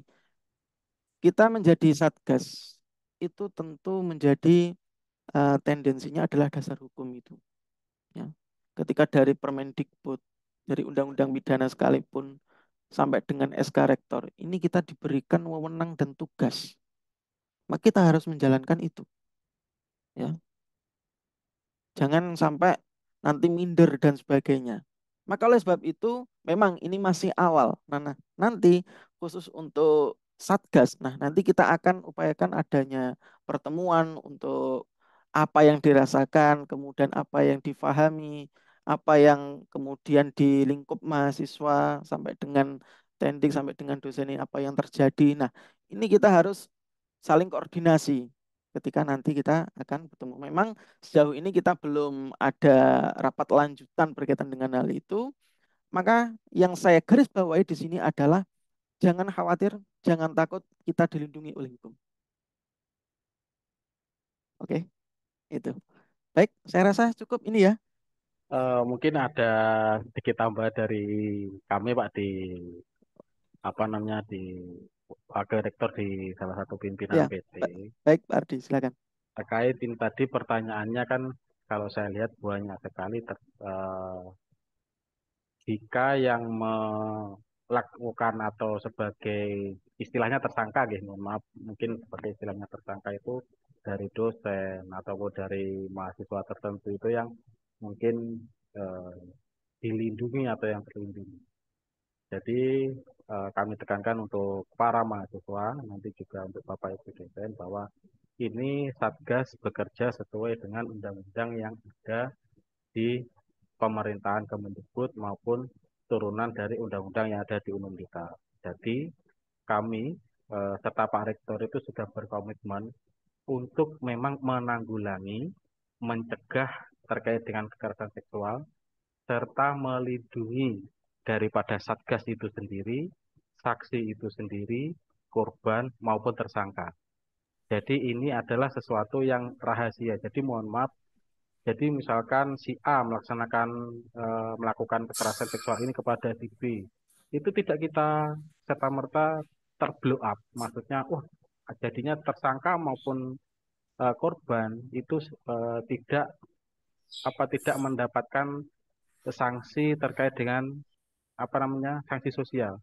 Karena tersangka ini pasti akan kita telah dulu apakah tadi seperti disampaikan oleh Pak Arifin, ini berat, apakah ini ringan, apakah ini sedang, itu tergantung dari hal itulah yang akan kita punishment sebagai punishment. Baik itu Bapak Ibu dosen, baik itu intinya seluruh sivitas. Ya mulai mahasiswa, Bapak Ibu dosen, kemudian pendik, jika melaksanakan hal tersebut, jangan segan-segan dan jangan takut untuk dilaporkan ke tim Satgas, karena tim Satgas ini sudah ada surat tugasnya, sudah ada dasar hukum untuk melaksanakan undang-undangnya. Tapi terkadang kan mahasiswa ada yang itu tadi disampaikan guyonan atau mungkin istilahnya candaan, sehingga hal itu dianggap sebagai hal yang lumrah. Tapi kita lihat korbannya, kalau korbannya itu merasa tidak enak, istilahnya apa ya, malah minder atau apa, maka nanti akan kita tindak lanjuti, dan kami juga ada yang namanya layanan bimbingan dan konseling. Ini yang saya mohon untuk seluruh mahasiswa, layanan-layanan yang ada di kemahasiswaan ini dimanfaatkan. Jadi tidak hanya dari tim Satgas, tidak hanya di Karelab, jadi ada juga terkait layanan kesehatan, ada yang namanya layanan bimbingan konseling, kemudian ada layanan kewirausahaan yang ada di web kemahasiswaan itu, silahkan digunakan mungkin. Dan terkait PPKS, kita Pak Rektor sudah berkomitmen untuk menjaga, melindungi, menanggulangi, serta mencegah terkait dengan kekerasan seksual. Ini supaya menjadi catatan, supaya tidak ada rasa takut untuk melaporkan, tidak ada rasa takut untuk melapor. Seperti itu Pak Arifin dan Pak Rito. Mungkin ini sebagai catatan untuk teman-teman dari kami. Terima kasih. Terima kasih Pak Ardi. Baik, untuk selanjutnya silakan dari moderator mungkin ya. Ini apakah sudah selesai atau seperti apa? Silakan. Terima kasih atas tambahannya Bapak Ardi dan terima kasih kepada Bapak Muhammad Arifin atas materinya. Saya harap penjelasan topik kita hari ini bisa berguna untuk semua mahasiswa Universitas Nahdlatul Ulama Blitar. Dan mohon maaf kepada mahasiswa, pertanyaan yang belum bisa terjawab atau belum mungkin disampaikan ya. Terima kasih kepada Bapak Muhammad Arifin untuk pemateri pertama kita. Acara yang selanjutnya yakni materi kedua. Pertama-tama, izinkan saya memperkenalkan pembicara kedua kita, yakni Kak Nina, yang merupakan Campus Partnership Manager di Career Lab. Nah, Kak Nina ini akan membantu kita mempercepat karir masa depan melalui karir manajemen platform Universitas Nahdlatul Ulama Blitar dan Career Lab. Kepada Kak Nina, waktu dan tempat dengan hormat kami silahkan. Baik, terima kasih Kak Iza atas waktu dan kesempatannya. Ini mungkin saya langsung izin share screen aja untuk materinya. Baik, selamat siang teman-teman semua. Yang saya hormati Bapak Ardi Sanwidi MPD selaku Wakil Rektor 3 Universitas Nahdlatul Ulama Blitar. Yang saya hormati Bapak Muhammad Arifin, SHI, MH, Ketua Satgas PPKS UNU Blitar yang tadi juga sebagai pemateri pertama ya teman-teman. Mungkin tadi juga kita sudah menyimak bersama terkait materi PPKS tadi yang disampaikan langsung oleh Bapak Arifin. Mungkin untuk sesi berikutnya nih teman-teman, seperti yang tadi sudah disebutkan juga oleh Kak Iza selaku MC bahwa nanti di sesi tanya jawab akan ada hadiah e-wallet sebesar 50.000 bagi satu orang penanya terbaik gitu ya. Jadi harapannya meskipun mungkin kita masih akan ada sesi beberapa waktu menit ke depan, tapi teman-teman di sini bisa kita saling mindful satu sama lain sehingga nanti materi yang akan disampaikan harapannya bisa berguna buat teman-teman semua. Oke, kemudian kita bisa langsung masuk aja untuk materi pembahasannya. Ini tadi juga mungkin saya sudah dikenalkan oleh Kak Iza. Mungkin kalau boleh perkenalan ulang lagi nih teman-teman. Nama saya Nina Nur Muharamah, jadi memang biasanya dipanggil Mina. Dan saat ini saya berposisi sebagai Campus Partnership Manager. Jadi mungkin nanti kita akan lebih banyak membahas perihal gimana sih caranya teman-teman di sini itu bisa menggunakan akses atau fasilitas sebuah karir manajemen lab yang sudah difasilitasi oleh pihak pusat karir dari UNU Blitar, gitu ya. Nah, mungkin di sini teman-teman supaya suasananya juga teman-teman bisa lebih santai gitu ya. Kita nggak kaku-kaku banget. Mungkin saya izin menggunakan bahasa yang lebih nyaman ya teman-teman. Mungkin jadi mungkin nanti supaya sesinya juga teman-teman nggak segan untuk bisa bertanya langsung di sesi tanya jawab karena kita bisa harapannya bisa berdiskusi nanti di sesi tanya jawab gitu ya. Jadi mungkin kalau di sini bagi teman-teman yang sebelumnya sudah join ke dalam WhatsApp grup komunitas kampusnya Career Lab bersama dengan UNU Blitar, mungkin teman-teman juga barangkali sudah ada yang coba untuk mengakses ke unublitar.careerlab.co-nya langsung gitu ya. Barangkali masih ada yang bertanya-tanya juga sebenarnya karir manajemen platform, tepatnya yang ada di sini kalau teman-teman bisa lihat juga alamatnya itu ada di unublitar.careerlab.co itu apa sih? Gitu ya. Jadi mungkin dari kalian ada yang masih bertanya-tanya, kemudian juga masih mengeksplor secara mandiri juga sebenarnya keberadaan platform ini akan digunakan untuk apa. Di sini nanti akan dijelaskan secara lengkap ya teman-teman, mulai dari fitur-fitur dan layanannya. Jadi sebenarnya secara singkatnya nih teman-teman, untuk unublitar.careerlab.co yang mana adalah sebuah karir manajemen platform Career Lab yang sudah difasilitasi oleh pihak pusat karir UNU Blitar ini sendiri adalah sebuah karir manajemen platform di mana di satu platform tersebut berkumpul banyak fasilitas dan juga layanan atau fitur-fitur untuk persiapan dan perencanaan karir teman-teman semua gitu. Jadi kalau misal sekarang kalian ini lagi megang handphone atau sedang membuka Zoom via laptop gitu ya atau via gadget apapun, silakan kalian bisa buka browser masing-masing. Mungkin aku menyarankan untuk menggunakan Google Chrome aja untuk menghindari segala macam kendala gitu ya. Jadi kalian bisa buka Google Chrome-nya masing-masing, kemudian silakan diketikkan unublitar.careerlab.co gitu. Nanti kalau kalian cek, di situ akan ada beragam fitur, akan ada beragam layanan, yang mana untuk fitur dan layanannya sendiri beberapa antaranya adalah hal-hal yang ada di layar ini gitu ya. Yang pertama di sini ada Power Resume Builder dan juga Evaluation gitu. Jadi kalau tadi kalian cek di unublitar.careerlab.co di bagian service itu nanti akan muncul yang namanya Resume Builder dan Resume Evaluation. Jadi untuk mempersiapkan dan juga melakukan perencanaan karir teman-teman nih, biasanya apalagi kalian kan statusnya di sini masih mahasiswa aktif semua ya. Dan biasanya ini kan kalau mahasiswa ketika ingin apply magang atau ingin coba cari part-time gitu ya atau pekerjaan freelance, kalian ini kan membutuhkan resume atau biasa kalian ini mengenalnya CV gitu. Nah, ini Career Lab yang sudah difasilitasi oleh pihak pusat karirnya UNU Blitar sudah menyediakan hal yang paling basic banget nih yang biasa teman-teman butuhkan ketika kalian ini ingin melakukan pendaftaran pekerjaan gitu, ingin apply lowongan pekerjaan atau lowongan magang gitu. Jadi dengan resume buildernya Career Lab, kalian ini bisa membuat resume tanpa perlu kalian bingung-bingung lagi, tanpa perlu kalian mikir-mikir lagi gimana sih cara buat template-nya, kemudian juga format-formatnya gitu ya. Nanti sudah disiapkan juga untuk segala macam bentuk template dan formatnya. Jadi nanti kalian cukup memasukkan aja untuk materi-materi dari resume yang sudah kalian siapkan. Nanti kalian bisa save dan bisa langsung di-download juga untuk resumenya gitu. Karena biasanya kalau misal teman-teman di sini mungkin barangkali sudah ada yang merasakan juga ketika kalian ingin apply magang, biasanya ini hal yang memakan cukup banyak waktu dan membingungkan ini adalah ketika harus membuat resume gitu. Gimana sih cara membuat resume yang baik? Apa formatnya, gimana template-nya gitu ya.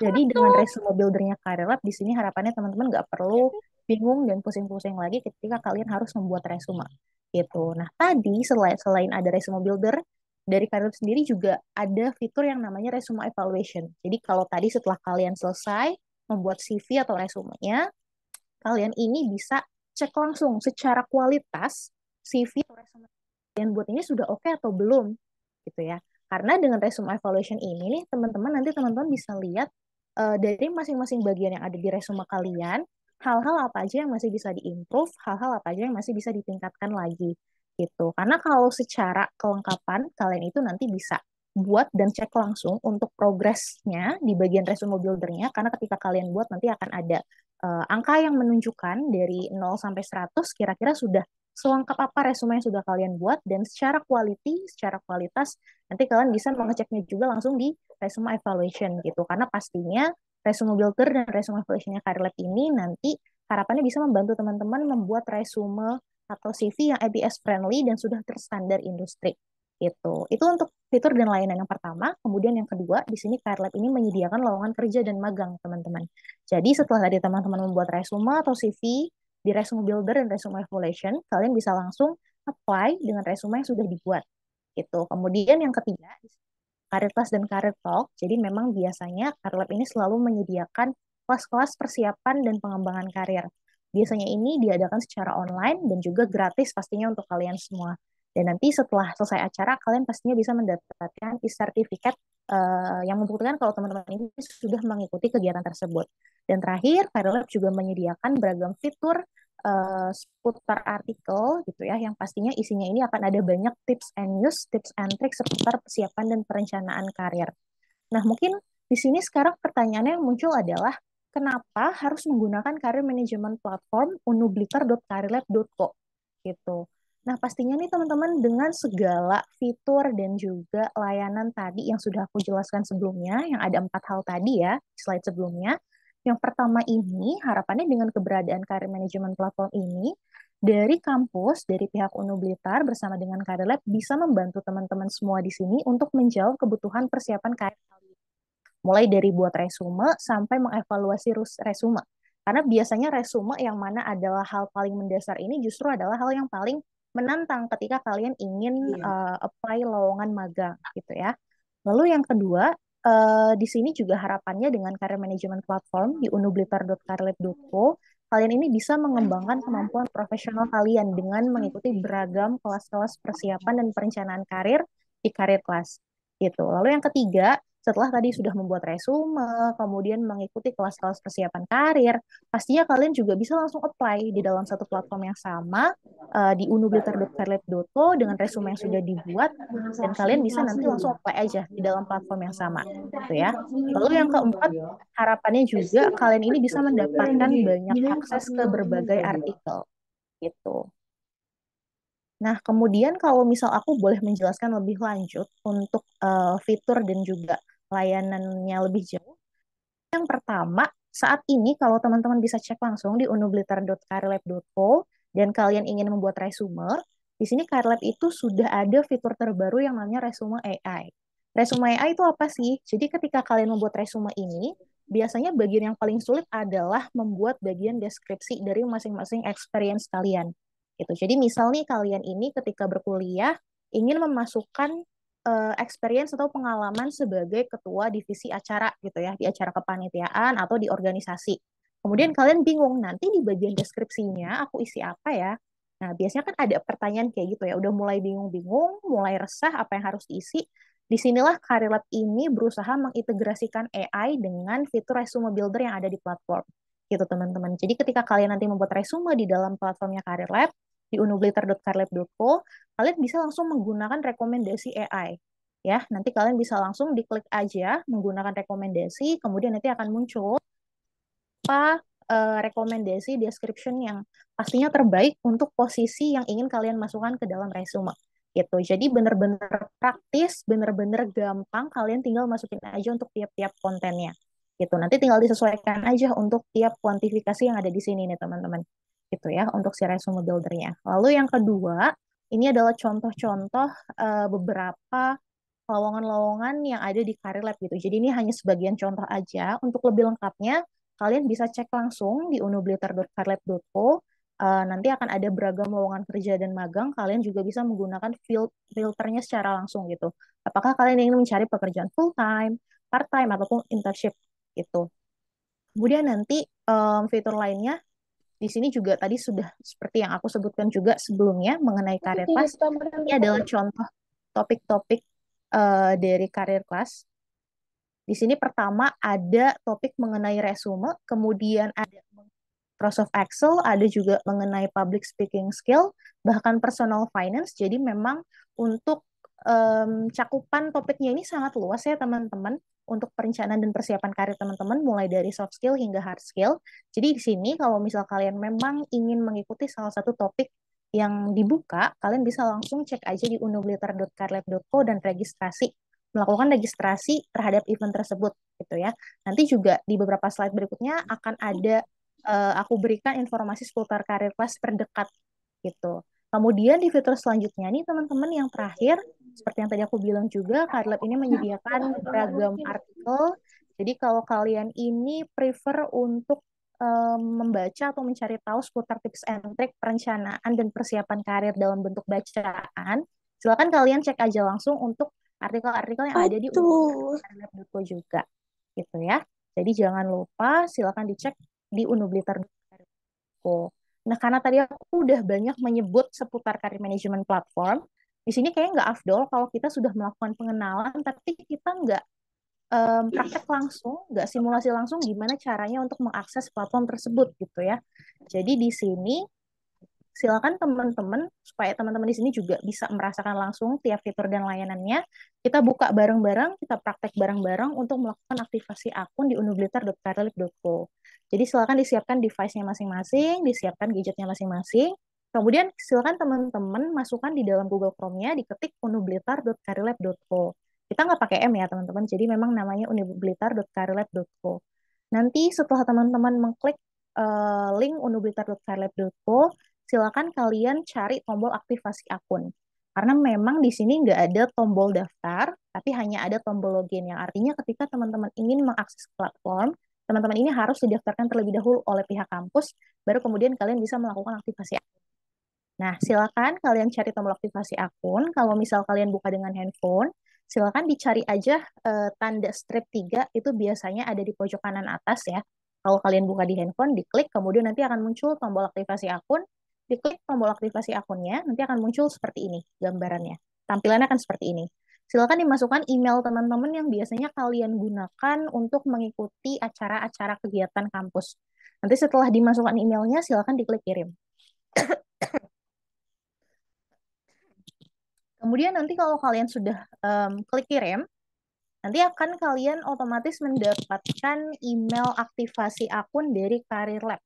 Gitu. Jadi tadi setelah kalian memasukkan email pribadi kalian yang terdaftar di kampus, diklik kirim, akan ada otomatis email untuk melakukan aktivasi akun yang masuk dari Career Lab. Kemudian tinggal diklik aja tombol activate account-nya yang ungu, nanti kalian akan mendapatkan email baru untuk membuat password baru untuk akun Career Lab-nya. Silakan dilakukan, diikuti saja langkah-langkahnya, silakan dibuat passwordnya dengan mengklik tombol create password.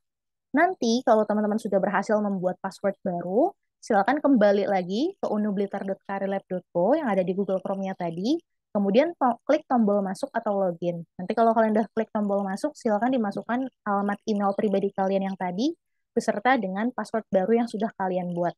baru deh di sini kalian bisa menjelajahi beragam macam fitur yang ada di unublitar.carlab.co.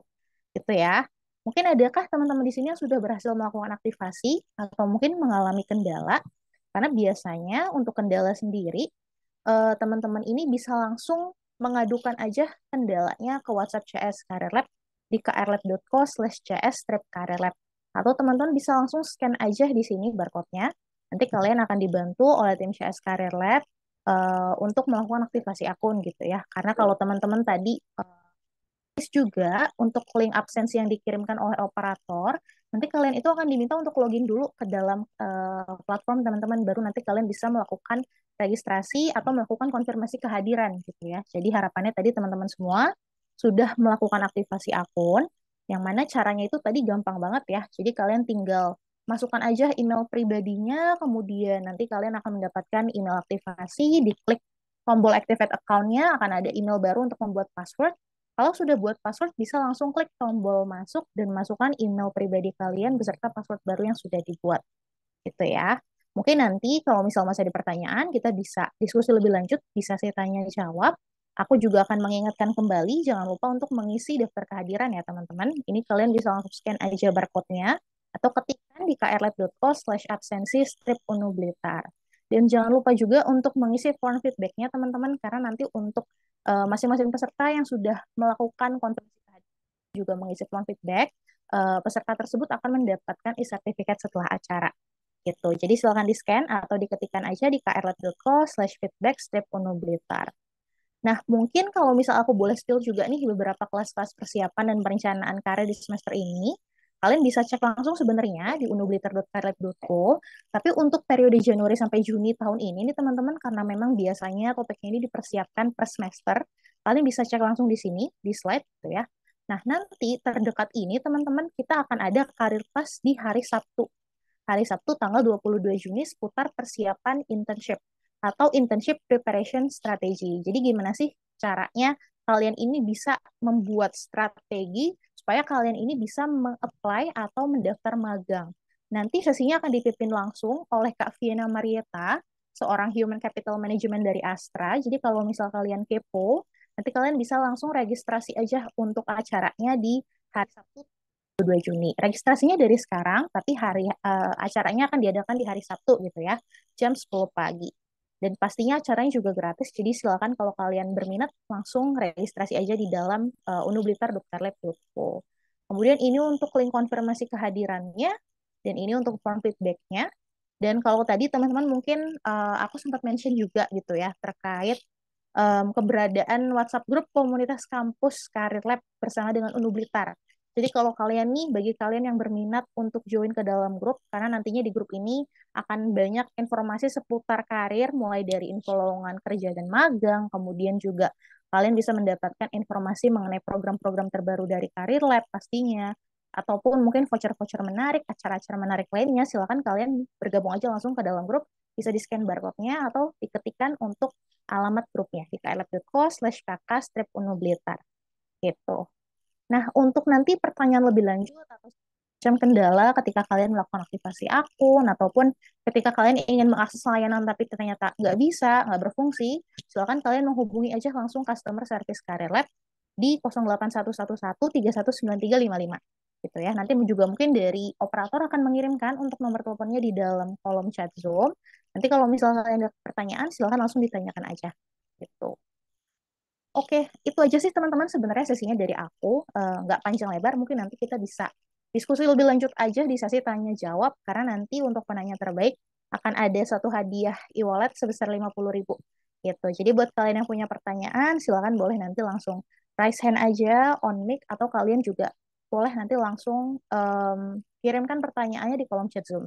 Gitu. Sekian dari aku, teman-teman. Terima kasih banyak atas waktu dan perhatiannya. Mohon maaf kalau kurang. Mungkin sesinya selanjutnya akan saya kembalikan lagi ke Kak Iza. Mungkin untuk sesi tanya jawabnya ya Kak ya. Silakan Kak Iza. Terima kasih kepada Kak Nina, materi dan informasi yang sangat berguna dan juga bermanfaat bagi kita semua. Nah, karena materi sudah selesai, seperti yang saya sebutkan sebelumnya, penanya terbaik yang mengajukan pertanyaannya akan mendapatkan e-wallet sebesar 100.000. Ralat ya, tadi 50.000, sekarang 100.000 untuk penanya terbaik. Jadi ada dua penanya terbaik yang nanti setiap orangnya akan dikasih 50.000. Nah, silahkan untuk yang ingin bertanya, raise hand dan aktifkan mikrofon kalian, serta aktifkan videonya ya. Atau kalian juga bisa menuliskan pertanyaannya di bagian chat Zoom. Karena kita memiliki waktu yang terbatas, saya akan memberikan kesempatan 3 pertanyaan yang akan dijawab oleh para pembicara.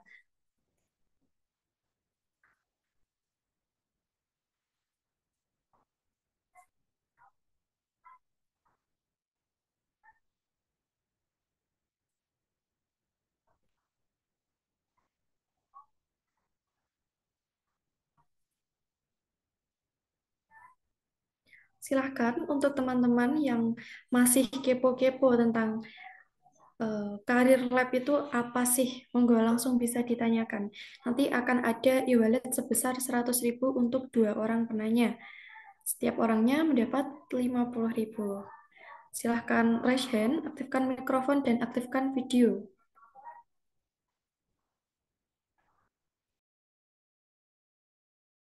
Monggo untuk penanya pertama. Nama saya Jazilatul Abida, izin bertanya. Di Karilab kan sudah ada lowongan beberapa pekerjaan nih, semisal kalau kan sekarang pekerjaan tidak hanya kita yang cari di langsung ke tempatnya, bisa berupa online yang seperti Karilab. Semisal cari yang selain Karilab nih, atau kita yang cari di sesuai Karilab.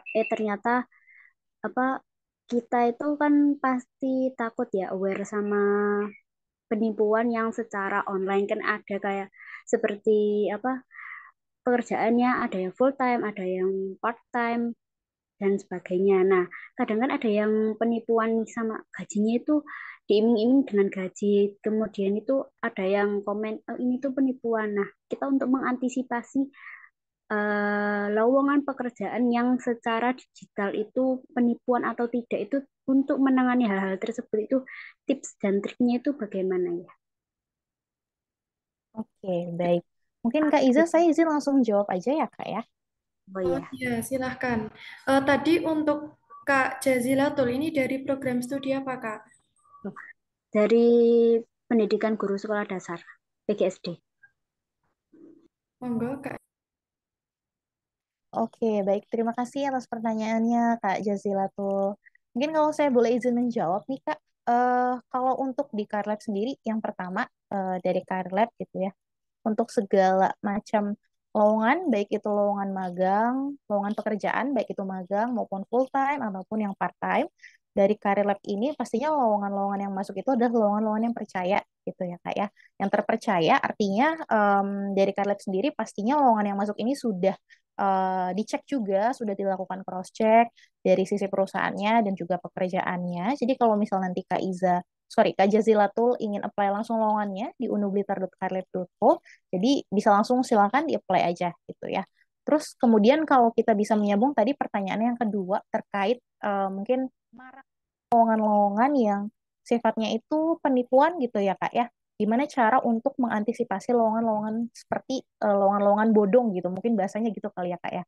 Biasanya ini Kak, kalau saya melihat dari setelah mengumpulkan beberapa, bukan mengumpulkan ya, tapi mungkin bercerita, saling cerita juga, saling sharing dengan teman-teman yang lain, ataupun biasanya juga informasi yang saya dapatkan dari beberapa sosmed, biasanya ini ketika orang-orang itu ingin melakukan cross-check apakah perusahaan ini membuka lowongan atau enggak, kemudian apakah perusahaan ini memang benar ada atau enggak, kita bisa lihat dari yang pertama, kalau saya pribadi sebenarnya biasanya ini mengecek langsung untuk nama perusahaannya, Kak gitu. Jadi biasa saya cek langsung untuk nama perusahaannya di Google, di internet gitu ya, di Google lebih tepatnya, apakah ada perusahaannya, kemudian kalaupun ada bergerak di bidang apa, karena biasanya ini kan suka marak perusahaan-perusahaan yang mereka ini ternyata adalah perusahaan pialang gitu ya, yang mana kalau misal mungkin kalau kita tahu juga Yang ini mungkin menjadi rahasia umum juga kalau perusahaan pialang ini biasanya kita itu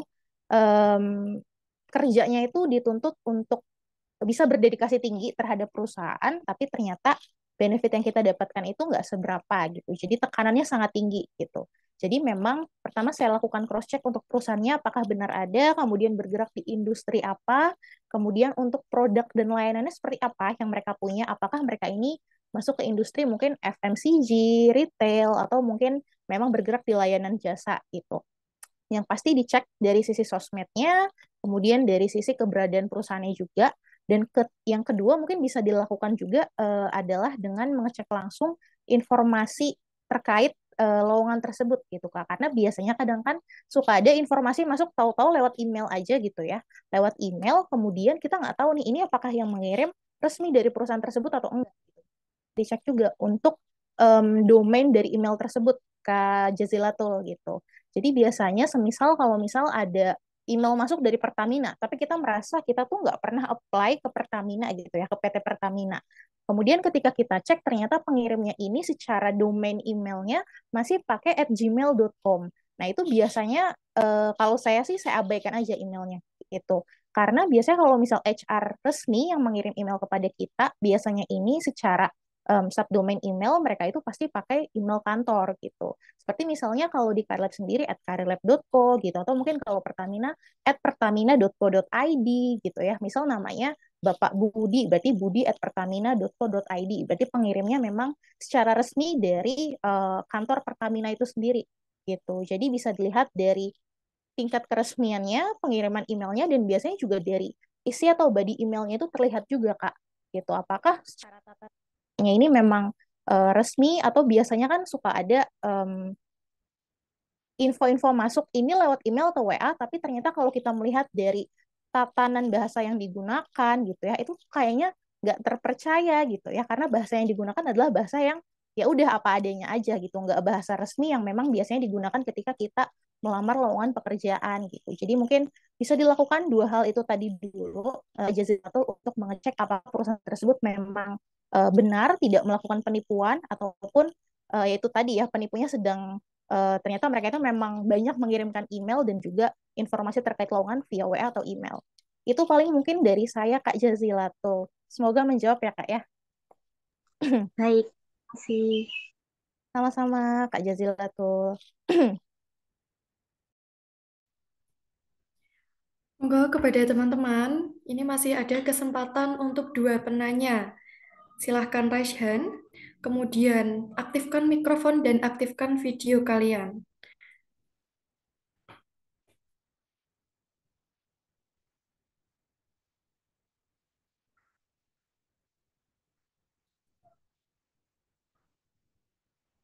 Kita tunggu.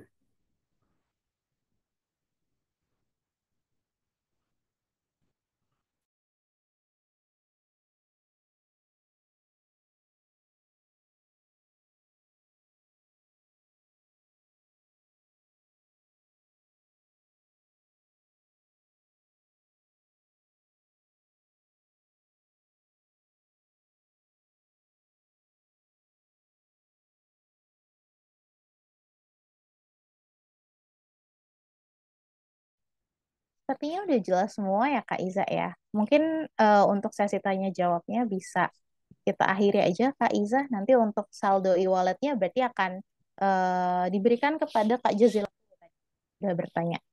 Saya boleh bertanya ini Mbak Nina. Oh ya boleh, silakan. Ya, nama saya Malik Amiruddin. Silakan Ini Pak. mau tanya, kan di Karir Lab itu kan sudah difasilitasi sangat banyak perusahaan-perusahaan yang di Indonesia. Nah, pada zaman sekarang kan lagi serba instan, pengen masuk tanpa proses. Nah, apakah di Karir Lab itu bisa langsung dipermudah untuk masuknya di perusahaan tersebut? Gitu. Terima kasih. Baik, mungkin izin konfirmasi Pak Malik, di perusahaan tersebut ini apakah khusus untuk di Karir Lab saja atau memang di perusahaan yang buka lowongan di Karir Lab atau bagaimana Pak? buka lowongan di Karir Lab. Oke, baik, siap Pak Malik. Kalau untuk proses rekrutmen dan seleksinya sendiri, Pak Malik, kalau saya boleh bantu menjawab, proses seleksinya tetap sama ya Pak ya, seperti proses seleksi atau rekrutmen pada umumnya, karena kan memang sebenarnya dari Karlab juga kami hanya menjadi jembatan gitu ya Pak ya, antara perusahaan tersebut dengan para pencari kerja, dengan teman-teman mahasiswa di sini gitu. Jadi untuk proses seleksi dan rekrutmennya itu nanti akan kembali lagi ke masing-masing kebijakan dari setiap perusahaan.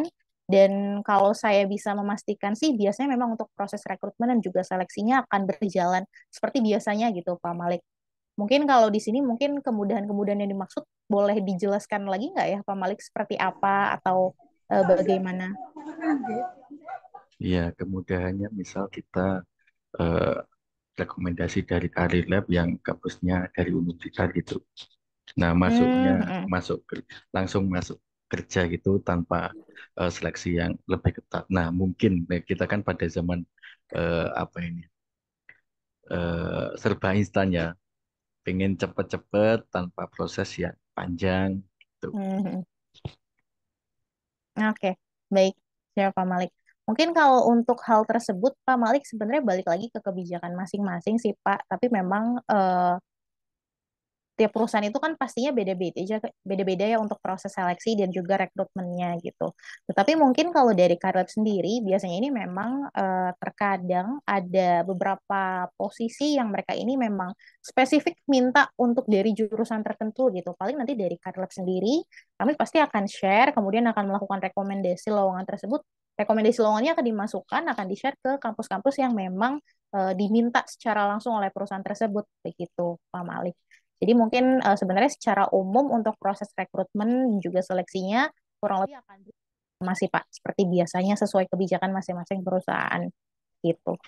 Baik, terima kasih. Berarti kita itu di Karir Lab dikasihkan skill biar bisa masuk lebih gampang gitu ya. Betul, Pak Malik. Jadi memang untuk Career Lab sendiri, ini harapannya sih teman-teman di sini bisa merasa terbantu dengan segala fitur dan juga layanannya, mulai tadi yang paling dari basic gitu ya Pak ya, dari resume, kemudian juga secara soft skill dan hard skill kami menyediakan kelas-kelas persiapan karir, dan bahkan teman-teman di sini juga bisa langsung apply di satu platform yang sama. Begitu Pak Malik. Siap, terima kasih Mbak Terima Nina. kasih Pak Malik. Ya, terima kasih e-walletnya jika beruntung. Baik, siap kalau gitu. Ini bagaimana Kak Dina, kita membuka satu kesempatan bertanya lagi atau sudah kita tutup saja? Kalau ada yang bertanya lagi boleh untuk pertanyaan terakhir Kak Iza sebelum kita tutup. Tapi kalau misal memang tidak ada bisa langsung kita akhiri saja untuk sesi tanya jawabnya. Bagaimana teman-teman? Mungkin yang beruntung ya. Kalau masih ada yang kepo-kepo silahkan bertanya. Saya menambahi sedikit Mbak Nina sama Mbak Iza. Boleh silakan Pak Ardi. Terkait Karir Lab ini sebenarnya kita sudah ada sejak tahun 2023. Nah, di tahun 2023 itu kita sudah mulai memberikan layanan terkait pusat karir dan kewirausahaan. Itu semuanya fitur-fitur kita atau pelayanan kita di kemahasiswaan bisa diakses oleh seluruh mahasiswa dan seluruh sivitas itu di web kemahasiswaan. Terkait Karir Lab ini juga sudah kita berikan akses di web kemahasiswaan juga. Jadi nanti mahasiswa yang mau mengakses terkait bagaimana peluang-peluang atau bagaimana cara-cara tips dan trik untuk eh, menekuni atau mungkin mulai di dunia kerja seperti yang disampaikan oleh Mbak Ning tadi dan disampaikan tadi bahwa tidak bisa membuat akun tapi akunnya nanti langsung tergenerate dari SIM akademik yang seluruh mahasiswa itu lengkapi. Jadi kami mohon untuk seluruh mahasiswa untuk melengkapi data diri termasuk nomor HP, email, foto, dan yang lain sebagainya supaya mempermudah terkait salah satunya pembuatan email aktivasi untuk Karir Lab ini dan untuk pembuatan KTM karena eh, ternyata KTM ini banyak mahasiswa yang belum karena belum melengkapi terkait dengan SIM akademik. Ya, jadi kami harapkan seluruh mahasiswa untuk apa namanya fitur-fitur di Career Lab bisa masuk melalui akun email yang ada di SIM akademik. Nanti tinggal buka emailnya, aktifasi dan gunakan sebaik mungkin dan sebanyak-banyaknya dari fasilitas yang diberi Career Lab. Dan insya Allah di IG pun juga sudah ada. Kita sudah sinkronisasi antara IG Career Lab dengan Unblitar. Sehingga setiap apapun, kalau nggak salah setiap hari Jumat ya, Mbak Nina itu ada apa namanya? Karir kelas, Pak. Ada karir kelas, nah Mm-mm. seperti itu silahkan dimanfaatkan sebaik mungkin dan ikuti agenda-agenda dari karir kelas karena agenda-agenda itu bisa istilahnya menambah wawasan teman-teman mahasiswa untuk siap bergelut di dunia kerja. Bahkan di sana ada lowongan kalau tadi saya lihat ada dari BRI, dari Mandiri dan dari BUMN, dari PT-PT besar kan nggak salah. Jadi itu bisa dimanfaatkan ke itu. Itu saja tambahnya Mbak Nina, Mbak Iza. Terima kasih. Silakan dimanfaatkan sebaik mungkin. Terima kasih Bapak Ardi yang sudah menambahkan. Dan terima kasih juga kepada Kak Nina yang sudah membantu kita ya untuk mempercepat karir masa depan melalui karir manajemen platform Universitas Nahdlatul Ulama Blitar dan Karir Lab.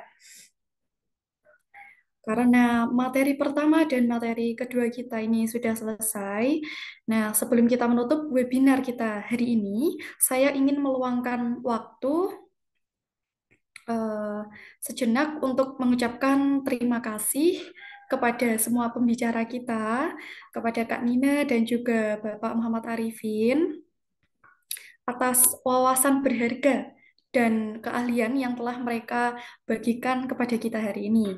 Dan juga terima kasih juga kepada Universitas Nahdlatul Ulama Blitar dan Karir Lab yang telah menyelenggarakan acara webinar hari ini. Saya juga ingin mengucapkan terima kasih kepada semua mahasiswa Nahdlatul Ulama Blitar yang telah hadir pada acara hari ini dan kontribusi dan kehadiran kalian itu sangat berarti pada webinar kali ini. Kemudian, saya sekedar mengingatkan para peserta webinar, silahkan untuk mengisi form konfirmasi kehadiran dan feedback menggunakan link yang dikirimkan pada chat Zoom untuk mendapatkan e-sertifikat dalam webinar ini. Jangan sampai lupa teman-teman agar kita mendapatkan e-sertifikat ya. Kemudian untuk Kak Nina, bagaimana ini untuk pengumuman pemenang penanya terbaik ini? Kita umumkan kapan, Kak? Langsung Oke, untuk penanya terbaik karena tadi dari Kak Jazilatul, mungkin kita boleh berikan ke Kak Jazilatul aja ya Kak ya. Wah ya. Kemudian untuk dari kampus kita juga ada e-wallet yang 50.000 itu berarti kita kasih ke Pak Malik ya, penanya kedua kita di materi Career Lab ini tadi ya. Boleh, silakan Kak Iza. Kemudian untuk materi yang pertama, kita mendapatkan pertanyaan terbaik ini dari Kak Solehudin atau Solehudin ya tadi, dari program studi PGSD. Monggo, ada atau tidak ya orangnya? Oke, Muhammad Oke. Solihuddin Kak. Terima kasih. Ya, selamat Kak ya. Kakak menjadi penanya terbaik di materi pertama kita hari ini. Terima Untuk kasih Kak.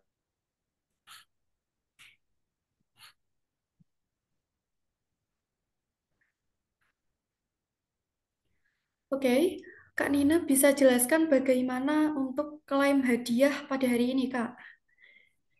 Oke, untuk penanya terbaik tadi berarti dari Kak Jazila tuh silakan menghubungi WACS Career Lab ya Kak ya. Atau bisa juga Kakak cek langsung aja di unublitar.careerlab.info. Nanti di scroll ke bawah, bagian paling bawah, pojok kanan bawah itu nanti akan ada logo WA. Bisa langsung diklik aja, kemudian bisa diklaim hadiahnya melalui WACS Career Lab gitu. Oke, terima kasih. Oke, teman-teman, jangan lupa mengisi itu ya, form konfirmasi kehadiran dan feedback menggunakan link yang sudah dikirimkan tadi. Nah, karena acara kita hari ini sudah selesai, saya mengucapkan terima kasih kepada teman-teman dan dosen yang sudah bergabung di acara kita hari ini.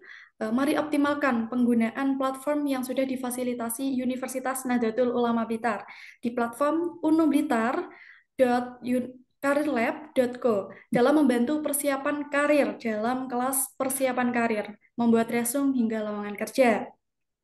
Semoga webinar kita pada hari ini memberikan wawasan dan informasi untuk semua mahasiswa Universitas Nahdlatul Ulama Blitar.